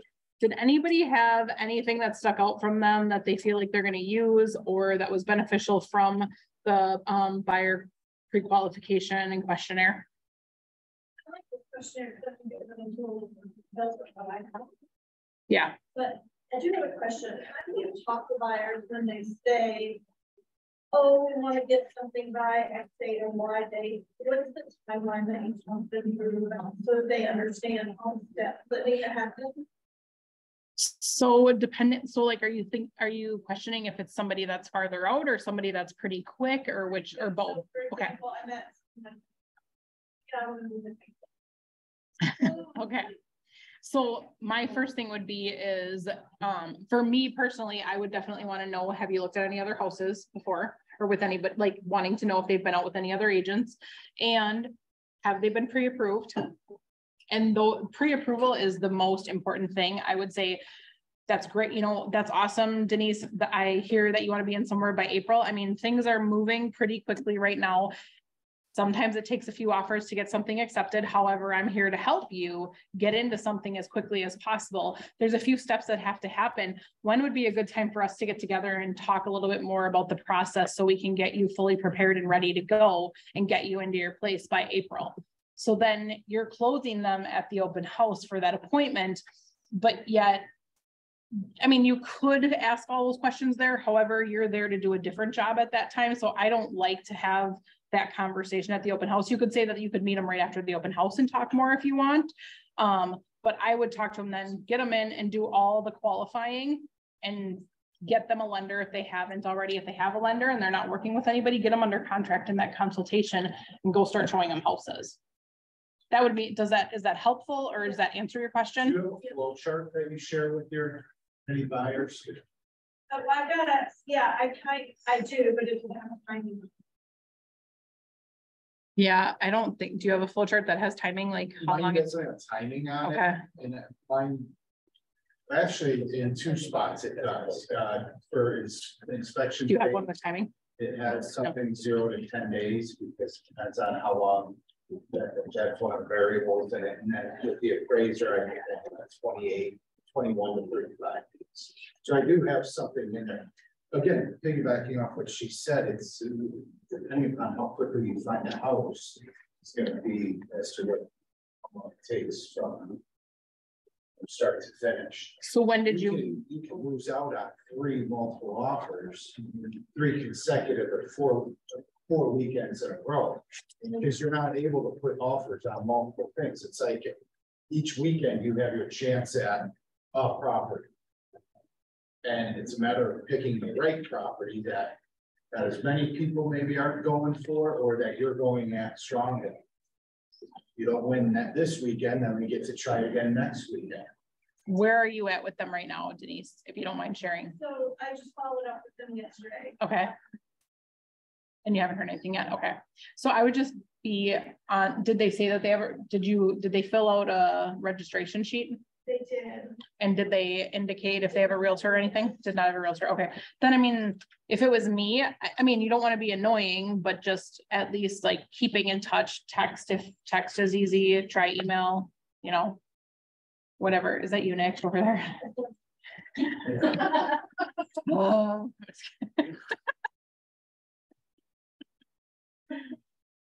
what are you doing next? Do we want to know? Yeah. All right. So now we're going to go to the communicate with your database, the touch plans. Oh, Siri's talking to me. Thank you, Siri. All right. So at this point, we've uncovered your A, B, and C buyers. So when you uncover a buyer who is not able, ready, and willing to buy right now, that indicates they're a future transaction and you need to stay in relationship with them. So using your touch plans to nurture that relationship, you'll learn more about working with A buyers in session 14. So that's going to help you win the buyer. So what we're going to do now is we're going to qualify seller leads with the pre-qualify or pre-listing qualification sheet. This one, for me personally, I feel like the pre-listing questionnaire and like the pre-qualifying with listings is so much more important than a buyer, but that's just my personal opinion, because I feel like you have a lot of people out there that are kind of hemming and hawing, and sometimes you just become a market provider, which not to say that that's bad, because you want to build a relationship with them and stuff, but sometimes you don't always necessarily have to be out at the house to give them that information. So who wants to role play the seller one with me? Anybody? Doug does. Doug does. All right, Doug, here we go. All right, so similar to the buyer lead sheet, the pre-listing questionnaire helps us connect and qualify potential sellers. Before I start, does anybody have a pre-qualification seller one that they absolutely love, that they think that everybody should use or they should share? Anybody? Yeah, no? Google Forms too. Okay. Question for you. Do your assistants or do the agents do the pre-qualifying? For on a well, I mean, okay. unless it's we have an ISA that helps us along with it. Okay. Post everyone's well weekends and stuff like that. Your social media posting stuff like those kinds of things. So she helps on that side of it. Okay. But as far as our own personal stuff, we do that. Okay. So some teams will have their administrative team do the pre-qualifying. Some agents prefer to do it themselves. We kind of go back and forth with ours. So, all right. Hi, Doug. Just kidding. I'm Becky. So I'd like to take about 5 minutes of your time to ask some important questions that will help me provide you with the best service. Let's start by making sure I have your correct contact information. Is 651-231-2222 your phone number? Yep. And what's the best email address to reach you? Perfect. So what is the address of the home that you are interested in selling?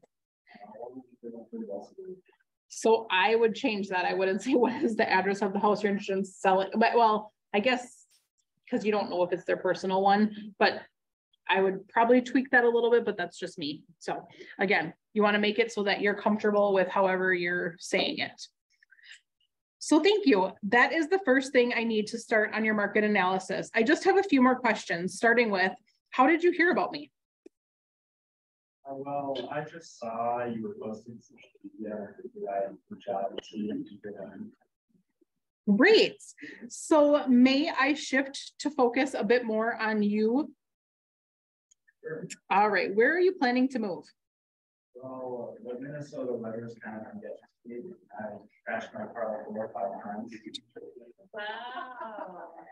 I'm not happy with our HOA that we plow frequently enough.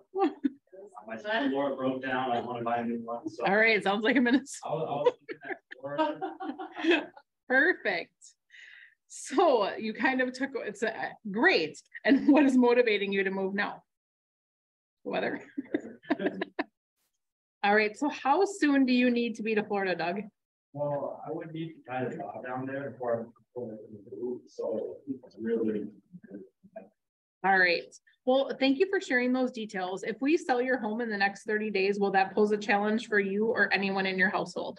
Well, both me and my wife need to find jobs for this, so that's how we live, unless we can both hand in pretty quick. Okay, so that's very helpful for me to know. What would happen if your home did not sell? Probably not moving down this far. Okay. I'll consider maybe right now. Renting it out. Okay. So, and this is important too, because if they are considering renting it out, you want to know that, because then that lets you know that you only have so much time before they may turn the tables on you and decide that they're going to rent it versus sell it. So make sure you price it right. Thank you for helping me understand your situation. Tell me, do you have a number in mind that you would like to list your home for?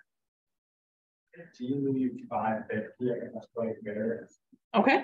And again, this is super important, I think, too, because if you have an appointment that you're going to and you're meeting with a seller and they have a number that's like way up here and you come in right here, you're totally going to offend them right off the bat. So no, if they're willing to share, some are like, well, you're the expert. I don't want to tell you, you know, like I want to see what you come up with. I always like to try and get them to just give me a number and I'll be like, I'm not going to hold you to that. Like, I just want to know, like, you live here, you know, the neighborhood. what do you think it would sell for in today's market, or what would you buy it for? And most of the time they'll tell you. If they don't, that's okay. But I do think it's beneficial just for you to know if they have a number, because you don't want to come in totally off the wall from what they have. And then they're like, well, what? At least make sure that you know that. And of course you're going to have supporting comps to back up why you come in where you do, but it's helpful to know. One more question about the home. How much do you owe on the property currently? All right, well, you have a lot of equity there, Doug. If you're thinking 550 and you owe 138, good job. So what I'll be doing is I'll be sending you a packet of information within the next 2 days. Will you take a few minutes to review it before we meet? It has some information, some questions for you to answer about like what you've liked about the property, the neighborhood, things like that. And then letting us know, like, have you done any updates and stuff like that on the home? And that could be on your pre-questionnaire if you don't send it with that, but we usually send it with our packet so that they have to fill it out. And then if they fill out the packet, you also know a little bit on their personality and their motivation, because if they haven't even looked at the packet, they may or may not be as motivated as you thought, and or they may not be as detailed as you thought. The people that have it completely filled out and have followed all the rules, those are your rule followers, and they're probably going to be very keen on what the details are. They want to know everything step by step. All right. Well, great. Speaking of meeting, which is better for you, tomorrow or Thursday at 10? All right. Do you have any questions before we meet? Yeah, how long have you been selling houses? I have been selling houses for, well, I've been in the real estate industry for 21 years. I don't know exactly how many years I've been selling because I was administrative first. I should probably get those numbers narrowed down. Probably 15 selling, and I would say 6 on admin. So I would just say I've been in the business for 21 years. But in your specific neighborhood, in the last 2 years, I would take what our team has done, obviously, and I would give them a number. But that is a good question. So know the neighborhood and know how many you've sold. And it doesn't necessarily have to be right in the neighborhood. And if you personally haven't sold any, look at how many from the market center have sold, because technically we're a whole. So you can definitely use that information to share with them. Good questions, Doug. See, you were meant to be here. All right. But you are 21 years in this business. Yes. How about if you are brand new? Yeah, that's what I was saying. That's, well, no, that's where I would say, so if you're brand new, I mean, you can. So as someone who's only been licensed for a month, one of the things that I remember from, like, you don't have to be specific. You can say like, well, I'm in my first year of real estate. You don't have to say like, I'm a month out. You can just say you're within your first year. So you can do that, or you can say combined, our company has this many years within the business. Yeah, 1 second. Go ahead, Kevin. Thank you. One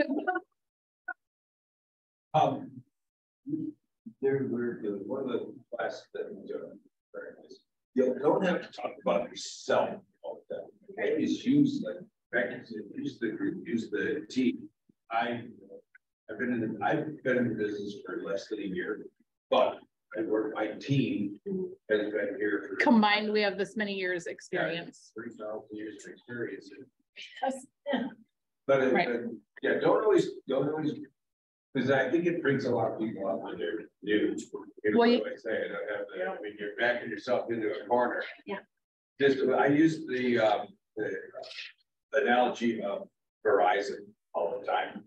You know, the Verizon guy, he stands there in his gray suit. He's like, yeah, I'm an agent here, but I have all of these people here helping me. Yes. We're a franchise and we all work together to sell the property. Well, and you can say we've been around for 21 years. Like our company has been here for 21, 22 years now, 21. Yeah. So you can say that too.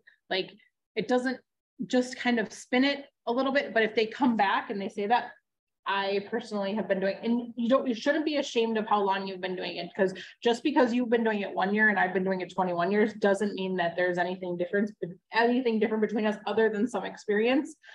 However, be confident in what you say. The more confidence that you exude with them, the less questions and the better it's going to be. So I wouldn't worry about it. I always said, I mean, I am new to this business, but I have a backpack like that for many years experience. Yeah. Neither can go on. Yep. Help me, but I know I can do help you in this regard and to educate myself and what the business. I will say not very many people. How many of you in here have had that question asked a lot? A lot you've had it asked? Okay. I always say what I lack in experience and make up for it because I want more effect. That is a good one. I say I have experience in buying and selling homes for, you know, more than 20 years, because I've bought and sold my own home. That's right. Experience. And that's totally fine. And it's whatever you're comfortable with saying. It's not, you don't want to lie, obviously, but at the same time, you want to exude the confidence in your answer. So, will all decision makers be there today, Doug, or on Thursday? Actually, my wife will work until last summer. Okay, is there a possibility that we could make the appointment for 7:30 then, so she could be there? Because you want to make sure that both decision makers are there, because if they're both not there, you're not going to get a signed contract. If the potential of getting a signed contract is going to be less likely than if they're both there. Well, I look forward to meeting with you. And what was your wife's name? I didn't ask your wife's name. Tessa. I look forward to meeting you and Tessa. Have a fantastic evening. So this had good questions. Something that I learned at family reunion that I thought was awesome for listing appointments. So I sat in a class, it was literally the first day that we were there. It wasn't even a class, it was a speaker on stage. And they talked about prior to going to a listing appointment. And I don't know what you guys are, how many people in here do a one-step listing appointment? How many people do a two-step? So like when I mean one step, you go out, you meet with them, you talk about the property, then you have a second step with them where you provide the numbers at the next meeting, not at the first meeting. Just a one step. Okay.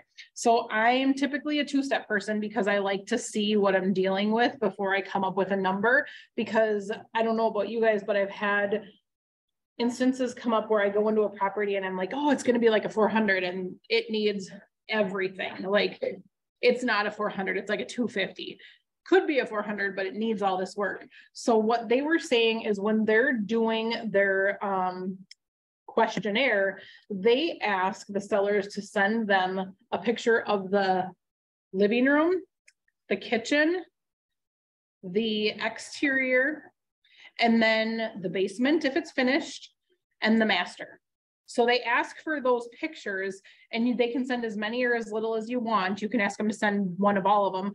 But then what it does for you is it helps you be more prepared. And then when they send the pictures, they always say, follow up with a comment that, thanks for sending those, your master looks great, or this looks great. So always be very appreciative, but then reiterate how good of a job they did with one of the pictures or something like that. But it just helps benefit you then to know what you're getting into. So you're not going into it blindly as like, okay, do they need this? Do they need that? But also making sure that you do know on your questionnaire, you can ask, what updates have you done? So that's not part of this, but you can add those types of questions too, so that you know a little bit more once they've answered these questions. Anybody else have anything that they found that's beneficial before going to the listing appointment? I usually ask what's the most important thing they're looking for. Yes. Because you'll find out. Usually it's communication, but you know, every once in a while. Super important. Yes. And so we, with our pre-listing packet that we send out, we have a questionnaire that actually asks so we have 5 things or 5 or 7 things listed on there, and it's got, you rate them 1 through 5, like what's most important to you. And then that's part of the paperwork that we ask them to have ready when we come there. So then I kind of know, like, okay, well, they fill out the paperwork. So when you're confirming the appointment and you've sent the pre-list packet, did you fill out the colored sheets that were in the packet?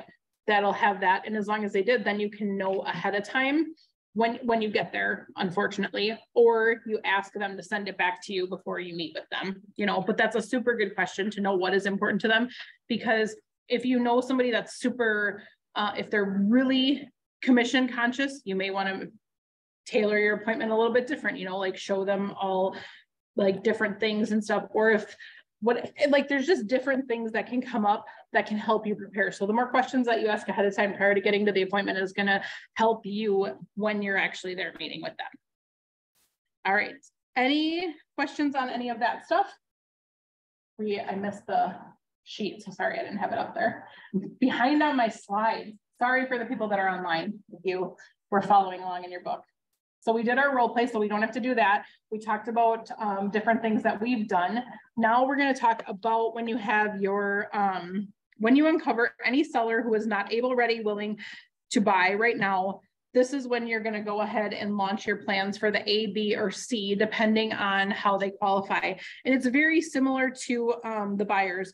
So for an example, for a nurture, you could send B and C potential sellers market updates that keep them informed of the equity they could leverage to purchase a new home or investment property. And we'll learn more about working with A sellers in session 15. So session 15, they're going to talk about win with sellers. So that will follow up after win with buyers. So you'll learn more about your sellers after that. So your call to action for this session is to question and categorize your A, B, and C buyers and sellers in your database, and then set them up on a touch plan to stay top of mind. So how many of you guys remember hearing the Gary saying that damn Gary, or that damn Gary, or that damn Gary? Does anybody remember that from any Keller Williams classes? Or not that, it's that damn Andy, that damn Andy, that damn Andy. I know I shouldn't be saying bad words. However, being top of mind with your people, that's how you're going to keep them. So the reason they say that damn Andy is because Andy would send postcards, Andy would do phone calls, Andy would mail things out to them. So when they said that damn Andy, was because he was always top of mind. He was top of mind because he was in front of them on the phone. He was in front of them in their emails. He was in front of them in their mailboxes. He always sent his stuff out consistently, and it was always the same message. So it was that damn Andy, that damn Andy, that damn Andy, because they would be like, I got to throw this away. But guess who came up when they did a study on who these people would pick? Okay, they picked Andy because they got all of the stuff from Andy. So just making sure that you're being top of mind, again, with your A's, your B's, and your C's is very important. Of course, your A's you're going to communicate with much more frequently. And did anybody take anything away from how you want to communicate or the questionnaires that they want to share today? Anybody? I like the questionnaires and that. You like the questionnaires? Do you think you'll use the ones that they have in there, or will you tailor them at all? Yeah, I'll probably review the ones that my sister had. Okay. Look at this one and kind of find the similarities. Rob, do you use questionnaires before your appointments? In my head. It's in your head. All right. I'm very informed on that. Okay. Some of the questions I ask are, what are your past experiences with your others? Yes, that's another important one too. What was good, what was bad? Have they got a real problem? Okay. So that you know your first, second, or third going in after market analysis, gives you that. Yes. Very good on the past experiences, because if they had a terrible one, they always remember it. If they had a good one, they sometimes remember it, but you want to know what happened and what made it bad or good. So what you're walking into. Yep. Yes. With these questionnaires, are these, besides in our book, is there a place like they should be in is it KW? Stephanie, you should know this, you'll know this better than me. What? The forms where they can find them, not just in the book, are they on like KWU or anything like that? I can ask They're not really into me in like the, are you talking about like the questionnaires? Yeah, these. I know that, I think they used to be in the old KW intranet. Like, okay. We used to be able to like download like forms from there. I can ask them over to command, but I think that would be a question for Anne. And then she'll be able just to email it over to you. Do you want it to be editable? Or are you just looking for electronic version? Yeah, just to kind of, well, I mean, technically I have a version. Yes. But no, I just want to kind of compare and see, because you know, you can pull different things. Yes, absolutely. Yep. We do have ones that we use, and you're welcome to come and get them from our office if you want, or email me and I can send you a copy of them. And ours are actually probably needing a little bit of updating, like listening to this right now. Like I would say that we have to add a couple of things on our stuff that we use that doesn't cover it. I feel like our buyer one goes a little bit more in depth than our seller one does. And then also knowing what they owe on the house is also really important, so that you know if you're getting into a situation where someone's underwater too. So knowing that prior to your appointment. Go ahead, Rob. Are you good to go with that? Ask if they've done a deferment.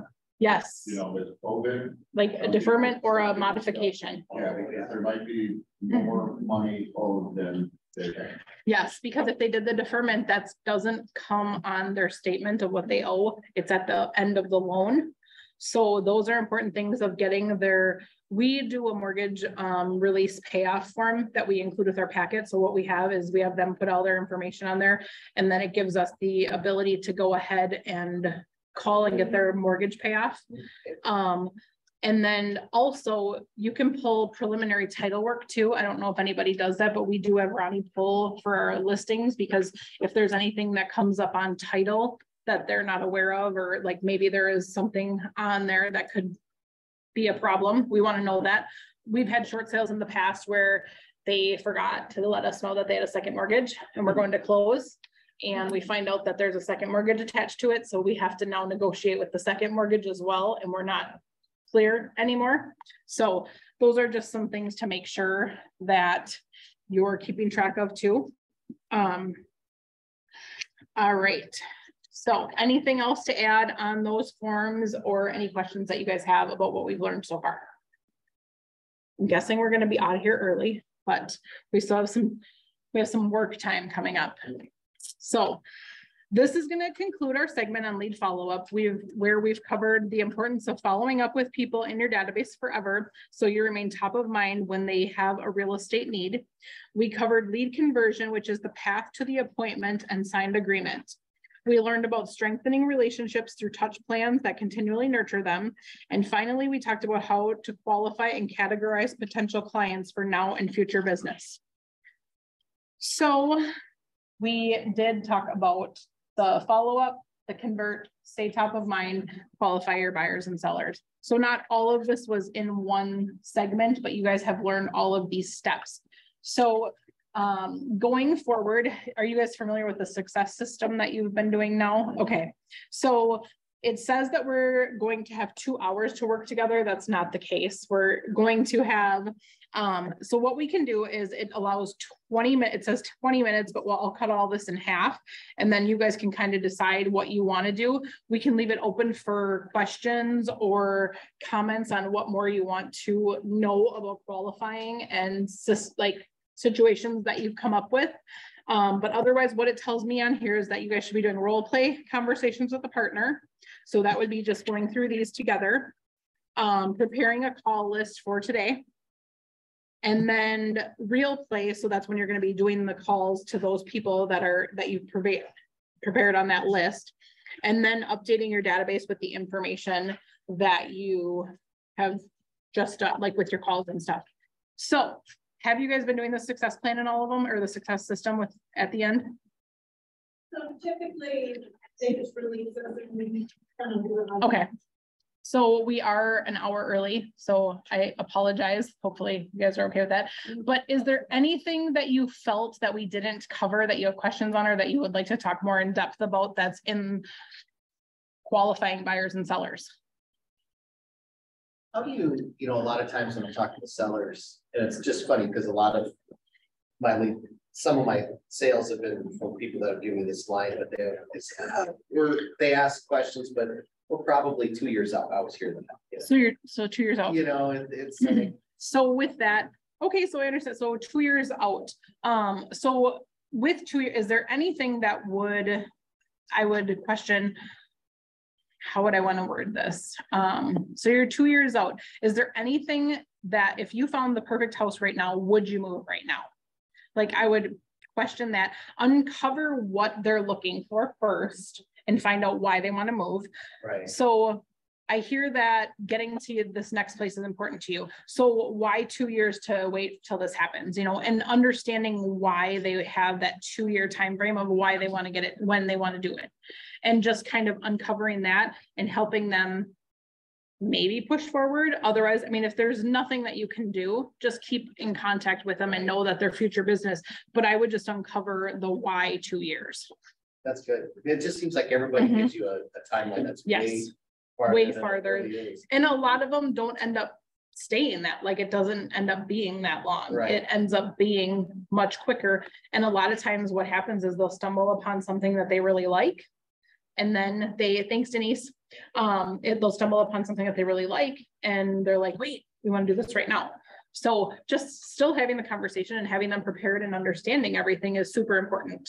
Could that also be where like you would kind of send them like how do you engage like a lender to kind of talk about and plan for like what it is that you're waiting for? Is that kind of like, I mean, people have to be willing to want to talk to somebody like.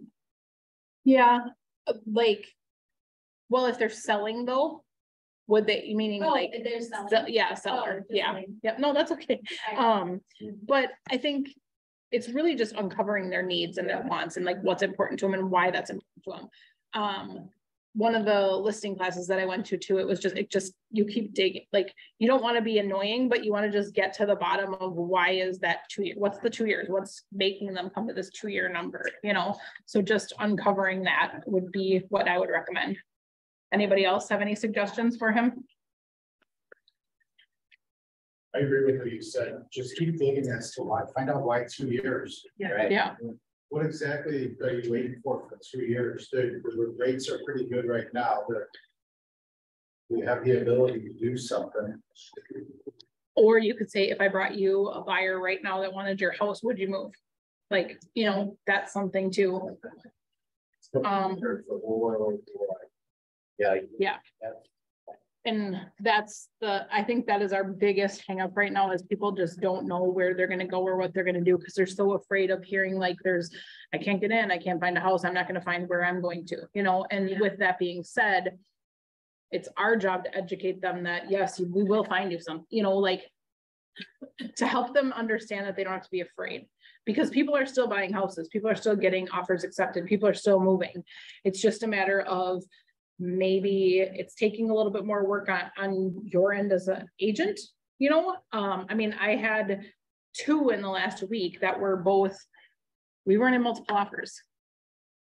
They were houses that needed maybe a little bit work, but they were also overpriced.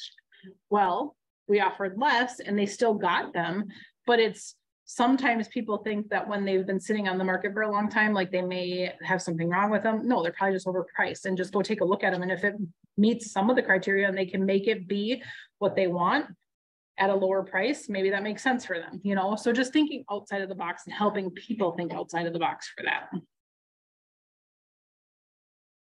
Anybody else? Oh, okay, one hour. Go ahead. When you talk, you know, one of the important questions is finding out, digging, and I've done this where they think their home or land, but it should sell for what they'd like to list it for. Yes. How do you approach that when they do have a unrealistic expectation? So I would go back to the NAR statistics of pricing a property right, and I would give them kind of that breakdown of, okay, this is going to show you if you're this, like if you're priced at this over the market, this is the percentage of buyers that you're getting, and helping them understand that, okay, we're going to miss all of these people. And your first, I think, is it your 7 days or your first 2 weeks is the most important time on the market for buyers to see the property. And when they see that it's going to diminish the amount of buyers and looks that they're going to get priced at the top part of the market or over the market, a lot of them will kind of self-discover. However, if they don't self-discover, you have to go into it with an open mind and say, okay, I'm willing to try where you want to. However, I want to have something in agreement right now that you're willing to do the price reduction to what we initially talked about within this many days, and just have that pre-prepared so that they know, like, hey, we'll do it, but we need to get to this first, you know, or next. So that's where I would typically go with that. But I feel like you see it a lot right now because so many people want to price so much higher than where we're at. Right. And they're hearing that they can from the media. And what was Matt Johnson's term that he was using on Monday? More money in less time, more money in less time. So I'll go with your idea, but we're going to be doing a price improvement after stuff. Maybe we haven't seen at least 10 showings, or if all our feedback is negative with the price, we're going to have to do so. Yeah. That is good. Travis used to use hyperbole. I'd do better listing a home for $1 than overpriced. Yeah. I always thought that's kind of good. Some people like, I try to work as well as I can. Yeah.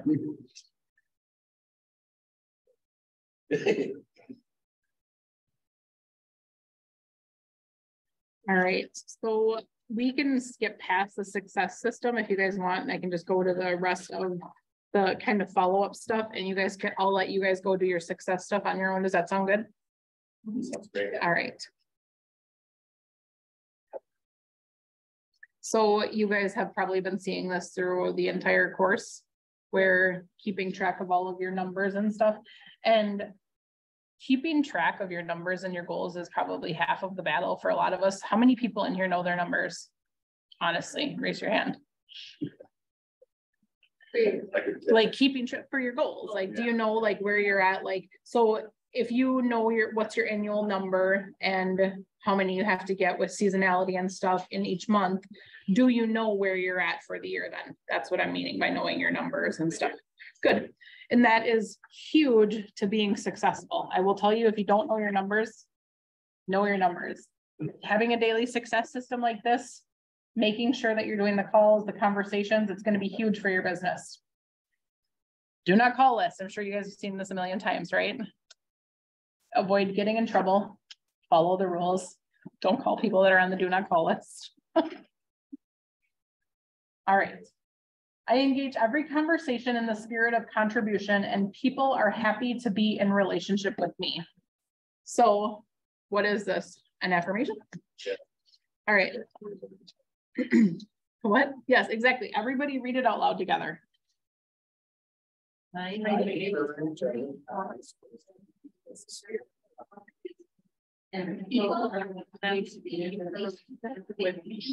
Right. So I don't know if any of you have attended Bold, but every time before we do our calls, there's always positive affirmations and like getting yourself kind of pumped up to make the phone calls and getting you in the mindset of people want to talk to you, because you are going to get a lot of hangups and you're going to get some mean people, but you want to also know that people do want to talk to you. They do want to hear from you. Just because you get one, every no means you're that much closer to a yes. So just keep doing your calls.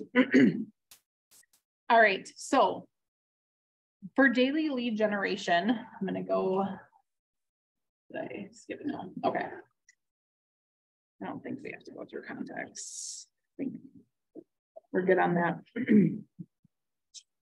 So lead generation conversations. So your daily lead generation time consists of 3 parts. Prepare, but don't over prepare. Like I told you guys, don't prepare to procrastinate. Exactly. So when you determine who you will connect with today before you begin, you will either write names on a conversation sheet or generate a list from your database of contacts. Take action. When you connect with people through conversation, this is your most valuable activity, building relationships with people in your database, and takes up most of your lead generation time. So relationships are very important, especially in these next coming years, because you are going to have a lot of people that are going to get out of the business because it's not going to be super easy. You have to work and earn people's business and trust. It's not going to be, oh, I'm going to just go show them a house real quick, or I'm going to list this house, put a sign in, and it's going to be all done. That's not going to be the case for the most part. Not saying that we're like doom and gloom, but there's going to be more back to the basics, I will tell you. So you want to make sure you're building your relationships and talking with your people as much as possible. So when you connect with people through conversation, this is your most valuable activity. Building relationships with people in your database takes up the most of your lead generation time. Maintain. When you update contacts in your database, you will enter additional information you've learned from the conversations and follow up on the commitments you made. So if you tell somebody that you're going to call them back within so many days and you have it in your system and it reminds you, do it. Exactly. Because that's your first impression on your follow through, how well you're going to do what you tell them. So that's just some more information for you guys. I just want to make sure I'm not missing anything in here because I don't want to send you off and I didn't touch base on everything. So celebrate your successes. So somebody tell me like through, well, any of you tell me through Ignite, has anything that you've learned or that you've implemented helped your business immensely so far, or that brought you a new piece of business or had you go outside of your comfort zone in any way that you'd like to share with the group? Anybody? I get ramped up after all the sessions that I go make all my, which is good. Exactly. Creating success. I've got 2 different people who sent me referrals. Awesome. That's very good. So just doing the activities and the follow-up is going to get you business. It's just proven fact within the numbers. So the more people you reach, the more appointments you're going to get. So I would say use everything that you've learned up to now, implement it in your daily activities, your business, and you're definitely going to see the results. If you continue on with Bold, it's only going to be that much more, and you're going to be probably overwhelmed. But the most important part is spend at least 1 to 2 hours a day doing your lead generation. That's going to get you your people, and it's going to be able to build your business. Questions, comments, concerns? Anybody? All right, I am letting you go very early, so I apologize, but this is, you guys can do your success time now, so you can go ahead and do your calls and everything. I appreciate you guys all for being here today, so thank you very much. I hope that it was beneficial for you. I was very nervous, and please feel free to reach out with any questions anytime. I put my contact information up there. I am more than happy to help if you have a question on anything, and if I can't help you, I'll send you in the direction of somebody that can. So thank you guys very much, and enjoy the rest of your day. Thank you. Yes, thank you.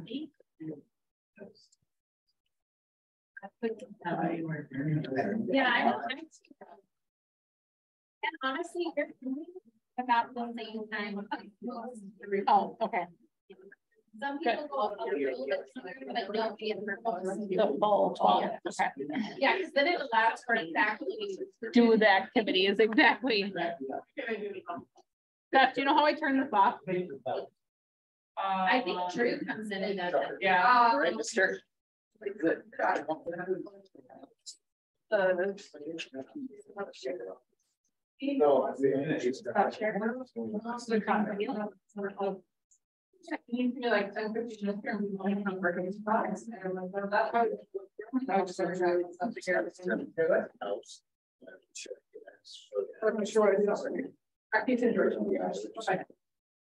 Yes.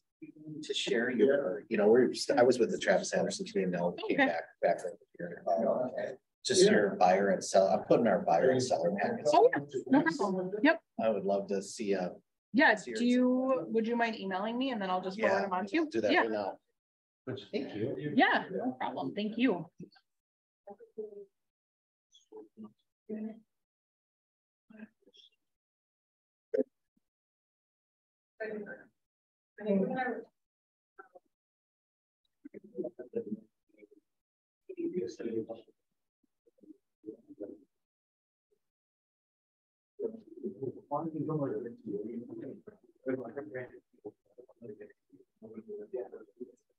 Yeah.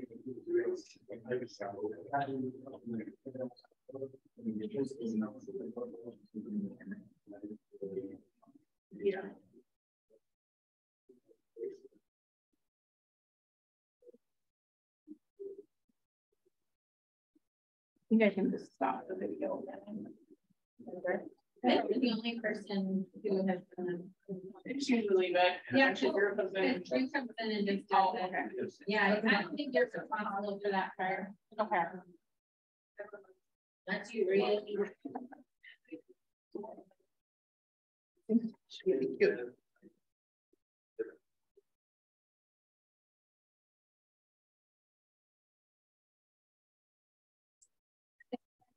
That's what I.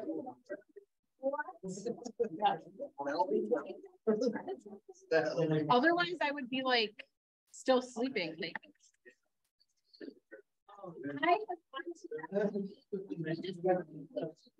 I would automatically wake up so dumb.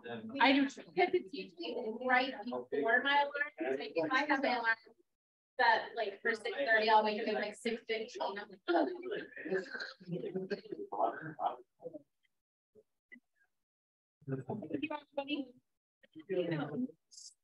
It's so it becomes like the thing. You don't really like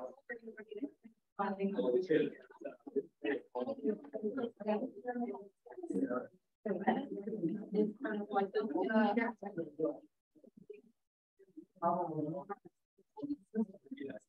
wait, what? What are we?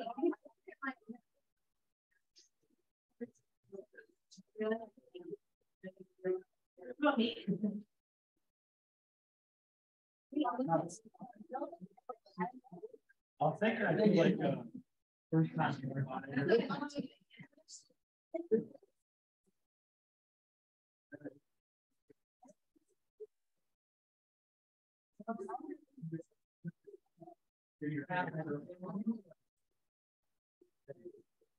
That's what I usually, that's what I think we should do the hip on and then.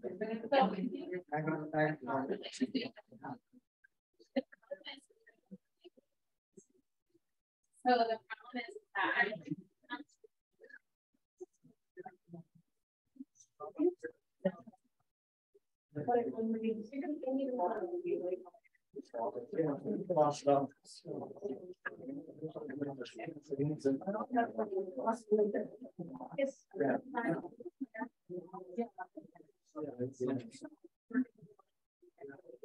Hey, also don't.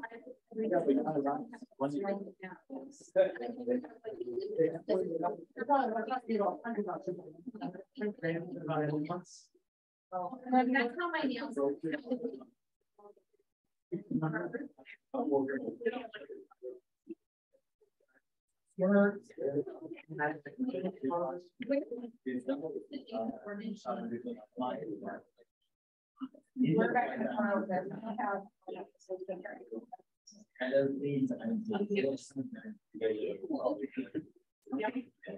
Probably gonna see that.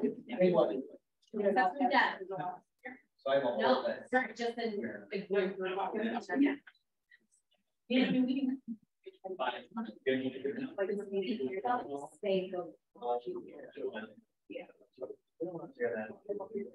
I have all their. Yeah.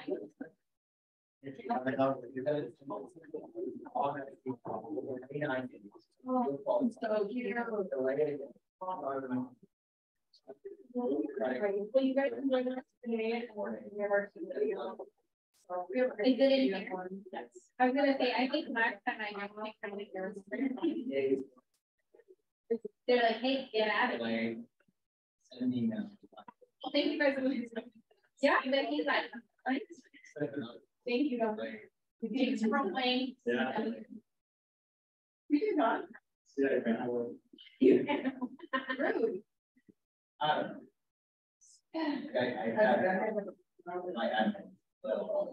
Yeah. Yeah. Thanks, sir.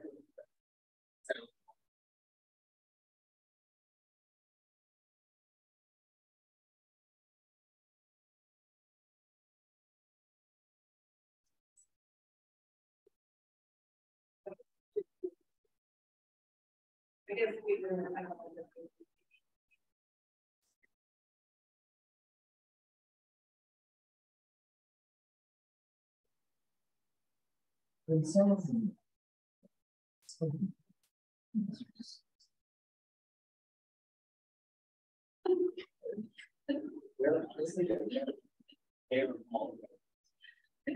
All of this. I want.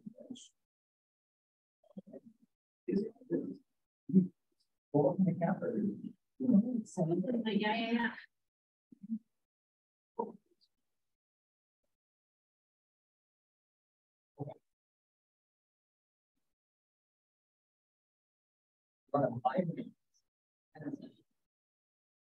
So.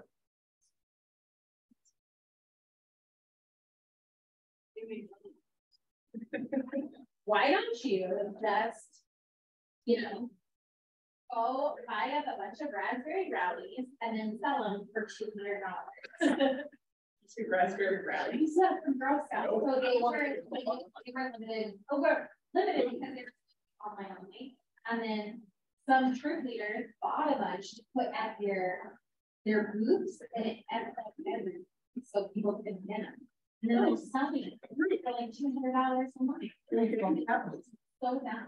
But I hate people like that. Well, you know what's even worse? The people who they're legit jobs. They're legit. Oh, so there's this girl who's in my Maple Grove like parents group.